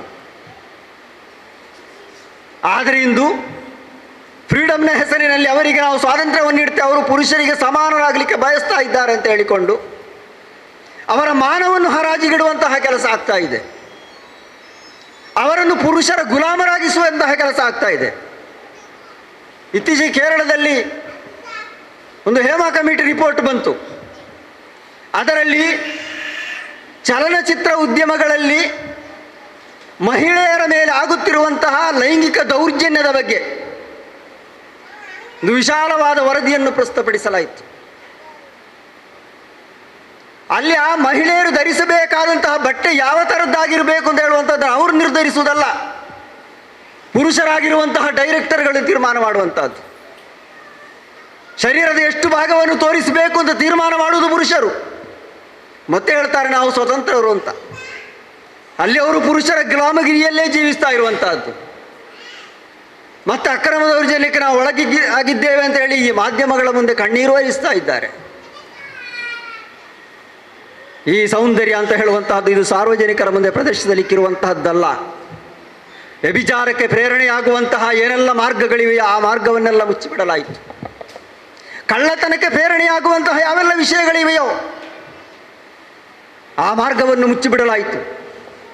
ಸಮಾಜದಲ್ಲಿ ದಾರಿದ್ರ್ಯವನ್ನು ನಿರ್ಮೂಲನೆ ಮಾಡಬೇಕು. ಶ್ರೀಮಂತರು ಬಡವರ ಹಕ್ಕುಗಳನ್ನು ನೀಡುವಂತಾಗಬೇಕು. ಬಡವರು ಶೋಷಿಸಲ್ಪಡುವಂಥ ಅವಸ್ಥೆ ಉಂಟಾಗಬಾರದು. ಆದ್ದರಿಂದ ಝಕಾತನ್ನು ಪ್ರೋತ್ಸಾಹಿಸುವಂತಹ ಸಂದರ್ಭದಲ್ಲಿ ಬಡ್ಡಿ ನಿಷಿದ್ಧ ಅಂತ ಸಾರಲಾಯಿತು. ಶ್ರೀಮಂತರಿಂದ ಬಡವರು ಶೋಷಿತರಾಗುವ ಒಂದು ವಿಧಾನ ಈ ಬಡ್ಡಿ ಎನ್ನುವಂತಹ ವ್ಯವಸ್ಥೆಯ ಮೂಲಕ. ಶ್ರೀಮಂತರು ಇನ್ನಷ್ಟು ಶ್ರೀಮಂತನಾಗುವಂತಹದ್ದು, ಬಡವನು ಇನ್ನಷ್ಟು ಸಂಕಷ್ಟಕ್ಕೆ ಸಿಲುಕುವಂತಹ ಒಂದು ಅವಸ್ಥೆಗೆ ತಲುಪುವಂತಹದ್ದು. ಇದು ಅದರ ದುಷ್ಪರಿಣಾಮ. ಮದ್ಯವನ್ನು ನಿಷಿದ್ಧಗೊಳಿಸಲಾಯಿತು. ಉಮ್ಮುಲ್ ಖಬಾಯಿಸ್ ಅಂತ ಅದರ ಬಗ್ಗೆ ಪ್ರವಾದಿ ಸಲ್ಲಲ್ಲಾಹು ಅಲೈಹಿ ವಸಲ್ಲಂ ಅವರು ಹೇಳಿದ್ದು. ಎಲ್ಲ ಕೆಡುಕುಗಳ ತಾಯಿ ಅದು. ಆ ಮದ್ಯ ಸೇವನೆ ಮಾಡುವ ಮೂಲಕ ಅವನಿಗೆ ತನ್ನ ತಾಯಿಯ ಪರಿಚಯ ಇರುವುದಿಲ್ಲ, ತನ್ನ ಸಹೋದರಿಯ ಪರಿಚಯ ಇರುವುದಿಲ್ಲ. ಯಾರ ಮೇಲೂ ಅತ್ಯಾಚಾರ ಮಾಡುವುದಕ್ಕೆ ಆತನು ಸನ್ನದ್ಧನಾಗಿರ್ತಾನೆ. ಸಮಾಜದಲ್ಲಿ ಗಲಭೆಗೆ ಅವನು ಕಾರಣಕರ್ತನಾಗ್ತಾನೆ, ಅನ್ಯಾಯ ಮಾಡ್ತಾನೆ, ಅಪಘಾತಕ್ಕೆ ಕಾರಣ ಆಗ್ತಾನೆ. ಹಲವಾರು ಕೆಡುಕುಗಳ ಮೂಲ ಅದು. ಅದರಿಂದ ದೂರ ಇರಬೇಕು ಅಂತ ಪ್ರವಾದಿ ಸಲ್ಲಲ್ಲಾಹು ಅಲೈಹಿ ವಸಲ್ಲಂ ಅವರು ಕಲಿಸಿಕೊಟ್ಟರು. ಆ ಮೂಲಕ ಪ್ರವಾದಿ ಸಲ್ಲಲ್ಲಾಹು ಅಲೈಹಿ ವಸಲ್ಲಂ ಜನರ ಮುಂದೆ ಆದೇಶಿಸಿದ್ದು, ಜನರಿಗೆ ಕಲಿಸಿಕೊಟ್ಟದ್ದು, ನಿಮ್ಮ ಸೃಷ್ಟಿಕರ್ತನ ಆಜ್ಞಾಪಾಲನೆಯನ್ನು ನೀವು ಮಾಡಬೇಕು ಅಂತ ಹೇಳಿ ಅದಕ್ಕಿರುವಂತಹ ಆರಾಧನಾ ಕರ್ಮಗಳನ್ನು ಕಲಿಸಿಕೊಡಲಾಯಿತು. ಅದರ ಜೊತೆಗೆ ಮನುಷ್ಯರ ಮೇಲೆ ನಿಮಗಿರುವಂಥ ಹೊಣೆಗಾರಿಕೆಯನ್ನು ಕೂಡ ಕಲಿಸಿಕೊಡಲಾಯಿತು. ಆ ಹೊಣೆಗಾರಿಕೆಯಲ್ಲಿ ಪ್ರಪ್ರಥಮವಾಗಿ ಅತ್ಯಂತ ಮಹತ್ವದ್ದಾಗಿ ಹೇಳಿರುವಂತಹದ್ದು ತಂದೆ ತಾಯಿಯರ ಮೇಲೆ ನಿಮಗಿರುವಂತಹ ಹೊಣೆಗಾರಿಕೆ. ಈ ಆಧುನಿಕ ಕಾಲದಲ್ಲಿ ನಾವು ಕಾಣ್ತಾ ಇದ್ದೇವೆ, ವೃದ್ಧ ಸದನಗಳು ದಿನದಿಂದ ದಿನಕ್ಕೆ ಜಾಸ್ತಿ ಆಗ್ತಾ ಇದೆ. ಅದೊಂದು ದೊಡ್ಡ ಉದ್ದಿಮೆಯಾಗಿ ಅಂತಹ ಒಂದು ವ್ಯವಸ್ಥೆ ಅಸ್ತಿತ್ವಕ್ಕೆ ಬರುವ ಸನ್ನಿವೇಶ ನಿರ್ಮಾಣ ಆಗಿದೆ. ಇರುವಂತಹ ಒಂದೆರಡು ಮಕ್ಕಳು ಅವರು ಅಮೆರಿಕದಲ್ಲಿಯೋ ಲಂಡನ್ನಲ್ಲಿಯೋ ಇರ್ತಾರೆ. ವೃದ್ಧರಾದಂತಹ ತಂದೆ ಮತ್ತು ತಾಯಿಯನ್ನು ವೃದ್ಧ ಸದನಕ್ಕೆ ಕಳಿಸಿಬಿಡ್ತಾರೆ. ಮತ್ತೆ ಕೆಲವೊಮ್ಮೆ ಆ ವೃದ್ಧ ಸದನದ ಹೊಣೆಗಾರರೊಂದಿಗೆ ಹೇಳ್ತಾರೆ, ಒಂದು ವೇಳೆ ಇವರು ಮರಣ ಹೊಂದಿದ್ರೆ ನಮಗೆ ಅದರ ಮೆಸೇಜನ್ನು ಕೂಡ ನೀವು ನೀಡುವಂತಹ ಅಗತ್ಯ ಇಲ್ಲ. ಅವರ ಮರಣಾನಂತರ ಕರ್ಮಗಳಿಗೆ ಏನು ಬೇಕಾಗಿದೆಯೋ ಅಷ್ಟು ಮೊತ್ತವನ್ನು ನಾವು ಕಳುಹಿಸಿಕೊಡ್ತೇವೆ, ಅದನ್ನೆಲ್ಲವನ್ನು ನೀವು ಮಾಡಿಬಿಡಿ ಅಂತ. ಕೆಲವೊಮ್ಮೆ ಈ ರೀತಿಯ ಸಮರ್ಥನೆಗಳನ್ನು ಕೂಡ ನೀಡಲಾಗ್ತದೆ. ವೃದ್ಧರಾದವರು ವೃದ್ಧರ ಜೊತೆಗಿದ್ದರೆ ಆ ರೀತಿಯಲ್ಲಿ ಅವರು ಸಮಾಧಾನದಲ್ಲಿರ್ಬೋದು ಅಂತ. ಆದರೆ ನಿಜವಾಗಿ ಅವರು ಇತರ ವೃದ್ಧರೊಂದಿಗೆ ಸಮಾಧಾನದಲ್ಲಿರುವುದಲ್ಲ, ತನ್ನ ಮಕ್ಕಳು ಮೊಮ್ಮಕ್ಕಳೊಂದಿಗೆ ಅವರು ಸಂತೋಷದಿಂದಿರ್ತಾರೆ. ಅದಕ್ಕೆ ಅವಕಾಶವಿಲ್ಲದಂತಹ ರೀತಿಯಲ್ಲಿ ಅವರನ್ನು ಕಡೆಗಣಿಸುವಂತಹ ಒಂದು ಸನ್ನಿವೇಶ. ಹಾಗೆ ಅವರನ್ನು ಕಡೆಗಣಿಸುತ್ತಿರುವಂತಹ ಜನರ ಬಗ್ಗೆ ಪ್ರವಾದಿ ಸಲ್ಲಲ್ಲಾಹು ಅಲೈಹಿ ವಸಲ್ಲಂ ಅವರು ಹೇಳಿದ್ರು, ತಾಯಿಯ ಪಾದದಡಿಯಲ್ಲಿ ಸ್ವರ್ಗ ಇದೆ ಅಂತ. ಅಲಂಕಾರಿಕವಾಗಿ ಹೇಳಿರುವಂಥದ್ದು, ಅವರ ಸೇವೆ ಮಾಡುವ ಮೂಲಕ ನೀವು ಸ್ವರ್ಗವನ್ನು ಪಡೆಯಬಹುದು ಅಂತ. ಹೆಣ್ಣು ಮಕ್ಕಳ ಮೇಲೆ ದೌರ್ಜನ್ಯದ ವಿಷಯ ಬಂತು. ಹೆಣ್ಣು ಎನ್ನುವಂತಹದ್ದು ಆಕೆಗೆ ವಾರಿಸು ಸೊತ್ತಿನಲ್ಲಿ ಅವಕಾಶ ಇರಲಿಲ್ಲ ಎಂದು ಮಾತ್ರ ಅಲ್ಲ, ಆಕೆಯನ್ನೇ ವಾರಿಸು ಸೊತ್ತು ಅಂತ ಪರಿಗಣಿಸುವಂತಹ ಒಂದು ವಾತಾವರಣ ಅಲ್ಲಿ ಇತ್ತು, ಅಂತಹ ಒಂದು ವ್ಯವಸ್ಥೆ. ಯಾಕಂದರೆ ಬೇಕಾಬಿಟ್ಟಿಯಾಗಿ ಮದುವೆ ಮಾಡ್ತಾ ಇದ್ರು, ಹಲವಾರು ಹೆಣ್ಣು ಮಕ್ಕಳನ್ನು ಮದುವೆ ಮಾಡ್ತಾ ಇದ್ರು. ಹಾಗೆ ಒಬ್ಬ ವ್ಯಕ್ತಿ ಹಲವಾರು ಹೆಣ್ಣು ಮಕ್ಕಳನ್ನು ಮದುವೆಯಾಗಿರುವಂತಹ ಒಬ್ಬ ವ್ಯಕ್ತಿ ಮರಣ ಹೊಂದಿದಂತಹ ಸಂದರ್ಭದಲ್ಲಿ ಆ ವ್ಯಕ್ತಿಯ ವಾರಿಸುದಾರರ ಪೈಕಿ ಕೆಲವರು ಆ ಹೆಣ್ಣನ್ನು ಕೂಡ ತನ್ನ ವಾರಿಸೊತ್ತು ಎನ್ನುವಂತಹ ರೀತಿಯಲ್ಲಿ ಸ್ವೀಕರಿಸಿಕೊಳ್ತಾ ಇದ್ದರು ಅಂತ ಪವಿತ್ರ ಕುರಾನ್ ಹೇಳಿತ್ತು. ಅವರನ್ನು ವಾರಿಸಾಗಿ ನೀವು ಸ್ವೀಕರಿಸಬಾರದು, ಬದಲಾಗಿ ವಾರಿಸು ಸೊತ್ತಿನಲ್ಲಿ ಅವರಿಗೆ ಪಾಲನ್ನು ನಿಶ್ಚಯಿಸಿಕೊಟ್ಟಿತ್ತು. ಹೀಗೆ ಪ್ರವಾದಿ ಸಲ್ಲಲ್ಲಾಹು ಅಲೈಹಿ ವಸಲ್ಲಂ ಅವರು ಪ್ರತಿಯೊಬ್ಬರಿಗೂ ನ್ಯಾಯ ನೀಡುವಂತಹ ಕೆಲಸವನ್ನು ಮಾಡಿದರು, ಜನರ ಮನಪರಿವರ್ತನೆಯನ್ನು ಮಾಡಿದರು. ಯಾವ ರೀತಿಯಲ್ಲಿ ಪರಿವರ್ತನೆ ಮಾಡಿದ್ದರು ಅಂತ ಹೇಳಿದರೆ, ಕುರ್ಆನ್ ಹೇಳಿದಂತೆ ವಲಾ ತಸ್ತವಿಲ್ ಹಸನತು ವಲ ಸಯ್ಯ ಇದುಫ ಬಿಲ್ಲತಿ ಯಾ ಹಸನ್. ಆರಂಭದಲ್ಲಿ ಕುರ್ಆನ್ ಪಾರಾಯಣದಲ್ಲಿ ಈ ಸೂಕ್ತವನ್ನು ಓದಲಾಯಿತು. ಒಳಿತು ಕೆಡುಕು ಸಮಾನವಲ್ಲ, ಕೆಡುಕನ್ನು ಅತ್ಯುತ್ತಮ ಒಳಿತಿನ ಮೂಲಕ ನಿವಾರಿಸಿರಿ ಅಂತ. ಫೈದಲ್ಲದಿ ಬೈನಕ ಬೈನವು ಅದಾವತುನ್ ಕನ್ನಹು ವಲಿಯುನ್ ಹಮೀಮ್. ನಿಮ್ಮ ಶತ್ರು ಕೂಡ ನಿಮ್ಮ ಮಿತ್ರನಾಗುವಂತಹ ರೀತಿಯ ಧೋರಣೆಯನ್ನು ನೀವು ತಳೆಯಬೇಕು ಅಂತ ಪ್ರವಾದಿ ಸಲ್ಲಲ್ಲಾಹು ಅಲೈಹಿ ವಸಲ್ಲಂ ಅವರ ಜೀವನದಲ್ಲಿ ಧಾರಾಳ ಉದಾಹರಣೆಗಳನ್ನು ನಮಗೆ ಕಾಣಬಹುದು. ಅವರ ಹತ್ತಿರ ಬಂದಂಥ ಒಬ್ಬ ವ್ಯಕ್ತಿಯ ಮನಪರಿವರ್ತನೆ ಯಾವ ರೀತಿಯಲ್ಲಿ ಮಾಡಿದರು ಅಂತ ಹೇಳಿದರು. ಒಬ್ಬ ವ್ಯಕ್ತಿ ಒಂದು ಪ್ರವಾದಿಯವರ ಬಳಿಯಲ್ಲಿ ಬಂದು ಕೇಳುವುದು, ನನಗೆ ವ್ಯಭಿಚಾರ ಮಾಡಲಿಕ್ಕೆ ಅನುಮತಿ ಕೊಡಬೇಕು ಅಂತ. ಅನುಯಾಯಿಗಳಿಗೆ ಸಿಟ್ಟು ಬಂತು. ವ್ಯಭಿಚಾರವನ್ನು ಘೋರವಾದ ಪಾಪ ಅಂತ ಘೋಷಿಸಿ ಅದಕ್ಕೆ ಘೋರವಾದ ಶಿಕ್ಷೆಯನ್ನು ವಿಧಿಸಿದಂತಹ ಪ್ರವಾದಿ ಸಲ್ಲಲ್ಲಾಹು ಅಲೈಹಿ ವಸಲ್ಲಂ ಅವರ ಬಳಿಗೆ ಬಂದು ಒಬ್ಬ ವ್ಯಕ್ತಿ ಕೇಳುವುದು, ನನಗೆ ವ್ಯಭಿಚಾರಕ್ಕೆ ಅನುಮತಿ ಕೊಡಬೇಕು ಅಂತ. ಪ್ರವಾದಿಯವರು ಕೇಳಿದರು, ಆ ವ್ಯಕ್ತಿಯನ್ನು ಸಮಾಧಾನದಲ್ಲಿ ಕುಳ್ಳಿರಿಸಿ ಕೇಳ್ತಾರೆ, ನಿನ್ನ ತಾಯಿಯೊಂದಿಗೆ ಯಾರಾದರೂ ವ್ಯಭಿಚಾರ ಮಾಡಲಿಕ್ಕೆ ಸನ್ನದ್ಧನಾದರೆ ನೀವು ಅದಕ್ಕೆ ಅನುಮತಿ ಕೊಡ್ತೀಯಾ ಅಂತ. ಆ ವ್ಯಕ್ತಿ ಸಿಟ್ಟಿನಿಂದ, ಅಯ್ಯೋ ಅದನ್ನು ನನಗೆ ಸಹಿಸಲು ಸಾಧ್ಯವಿಲ್ಲ, ನಾನು ಅವನ ರುಂಡವನ್ನು ಹಾರಿಸಿ ಬಿಡ್ತೇನೆ ಅಂತ ಹೇಳ್ತಾರೆ. ಪ್ರವಾದಿಯವರು ಮತ್ತೆ ಪ್ರಶ್ನೆಯನ್ನು ಕೇಳ್ತಾರೆ, ನಿನ್ನ ಪತ್ನಿಯೊಂದಿಗೆ ಯಾರಾದರೂ ವ್ಯಭಿಚಾರ ಮಾಡಲಿಕ್ಕೆ ಸನ್ನದ್ಧರಾದರೆ ನೀನು ಅದನ್ನು ಸಹಿಸ್ತೀಯಾ ಅಂತ. ನಿನ್ನ ಸಹೋದರಿಯೊಂದಿಗೆ ಮಾಡೋದನ್ನು ನೀನು ಸಹಿಸ್ತೀಯಾ ಅಂತ ಕೇಳ್ತಾರೆ. ಎಲ್ಲದಕ್ಕೂ ಆ ವ್ಯಕ್ತಿ ಕೋಪಗೊಳ್ಳುತ್ತಾರೆ, ನನ್ನಿಂದ ಸಹಿಸಲಿಕ್ಕೆ ಸಾಧ್ಯ ಇಲ್ಲ. ಪ್ರವಾದಿಯವರ ಅನಂತರ ಆ ವ್ಯಕ್ತಿಯ ಎದೆಯನ್ನು ಮುಟ್ಟಿಕೊಂಡು ಅಲ್ಲಾಹನಲ್ಲಿ ಪ್ರಾರ್ಥಿಸ್ತಾರೆ ಆ ವ್ಯಕ್ತಿಗಾಗಿ.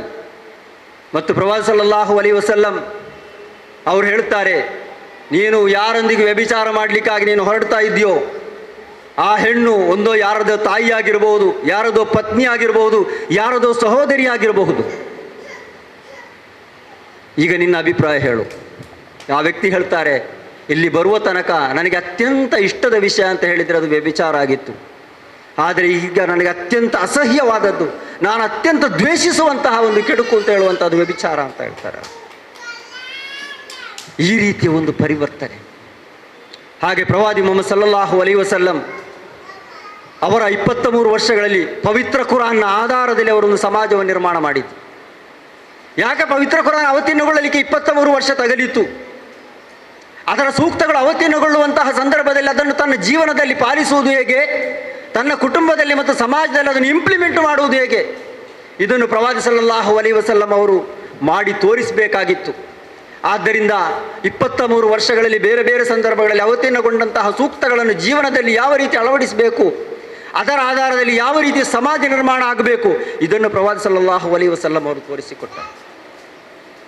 ಹಾಗೆ ಪ್ರವಾದಿ ಮುಹಮ್ಮದ್ ಸಲ್ಲಲ್ಲಾಹು ಅಲೈಹಿ ವಸಲ್ಲಂ ಅವರ ಪಾವನವಾದಂತಹ ಜೀವನ, ಜಗತ್ತರಿಗೆ ಮಾದರಿಯಾಗುವಂತಹ ಒಂದು ಆದರ್ಶವಾದಂತಹ ಒಂದು ಜೀವನ, ಅದರ ಶಿಕ್ಷಣವನ್ನು ಮೈಗೂಡಿಸಿಕೊಳ್ಳುವಂತಹ, ಆ ಶಿಕ್ಷಣವನ್ನು ವ್ಯಾಪಕಗೊಳಿಸುವಂತಹ ಪ್ರಯತ್ನವನ್ನು ನಾವು ಮಾಡಬೇಕಾಗಿದೆ. ಅದರ ಮೂಲಕ ನಾವು ಸ್ಫೂರ್ತಿಯನ್ನು ಪಡೆಯಬೇಕಾಗಿದೆ.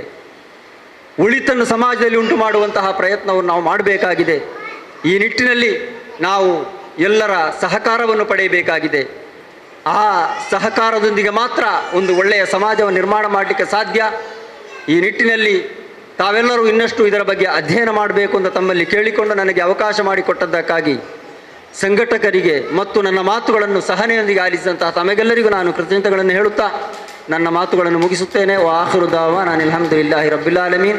ಅಸ್ಸಲಾಮು ಅಲೈಕುಂ ವರಹಮತುಲ್ಲಾಹಿ ವಬರಕಾತುಹು. ಶ್ರೀಯ ಭಾಷಣವನ್ನು ಮಾಡಿದಂತಹ ಜನ ಮೊಹಮ್ಮದ್ ಇಸಾಕ್ ಪುತ್ತೂರು ಇವರಿಗೆ ತುಂಬ ಹೃದಯದ ಧನ್ಯವಾದಗಳು. ಜಜಾಕುಮುಲ್ಲಾಹ್ ಖೈರ್.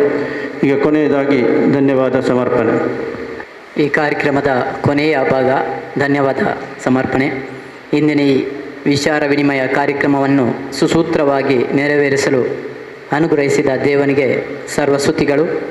ಪ್ರವಾದಿ ಮುಹಮ್ಮದ್ ಸಲ್ಲಲ್ಲಾಹು ಅಲೈಹಿ ವಸಲ್ಲಂ ಶಿಕ್ಷಣದ ಬೆಳಕಿನಲ್ಲಿ ಒಂದು ಆದರ್ಶ ಸಮಾಜದ ನಿರ್ಮಾಣ ಎಂಬ ಈ ಕಾರ್ಯಕ್ರಮದಲ್ಲಿ ಭಾಗವಹಿಸಿ ಸಂದೇಶವನ್ನು ನೀಡಿದ ಎಲ್ಲ ಅತಿಥಿಗಳಿಗೂ ಧನ್ಯವಾದಗಳು. ವಿಚಾರ ವಿನಿಮಯದಲ್ಲಿ ಭಾಗವಹಿಸಿ ಸಂದೇಶವನ್ನು ನೀಡಿದ ಎಲ್ಲರಿಗೂ ಕೂಡ ಧನ್ಯವಾದಗಳು. ಈ ಕಾರ್ಯಕ್ರಮದಲ್ಲಿ ಭಾಗವಹಿಸಿದ ವೇದಿಕೆಯ ಮುಂಭಾಗದಲ್ಲಿರುವ ಎಲ್ಲ ಗಣ್ಯ ಅತಿಥಿಗಳಿಗೂ ಕೂಡ ಧನ್ಯವಾದವನ್ನು ಸಮರ್ಪಿಸುತ್ತೇವೆ. ಹಾಗೂ ಈ ಕಾರ್ಯಕ್ರಮದಲ್ಲಿ ಭಾಗವಹಿಸಿದ ಮಾಧ್ಯಮ ಮಿತ್ರರಿಗೂ ಕೂಡ ಧನ್ಯವಾದಗಳು. ಈ ಕಾರ್ಯಕ್ರಮವನ್ನು ನಡೆಸಲು ಸ್ಥಳಾವಕಾಶವನ್ನು ನೀಡಿ ಸಹಕರಿಸಿದ ಯುನಿಟಿ ಹಾಲ್ನ ಆಡಳಿತ ಮಂಡಳಿಗೂ ಕೂಡ ಧನ್ಯವಾದಗಳನ್ನು ಅರ್ಪಿಸ್ತಾ ಇದ್ದೇವೆ. ಈ ಕಾರ್ಯಕ್ರಮವನ್ನು ಇಲ್ಲಿಗೆ ಮುಕ್ತಾಯ ಘೋಷಿಸ್ತಾ ಇದ್ದೇವೆ.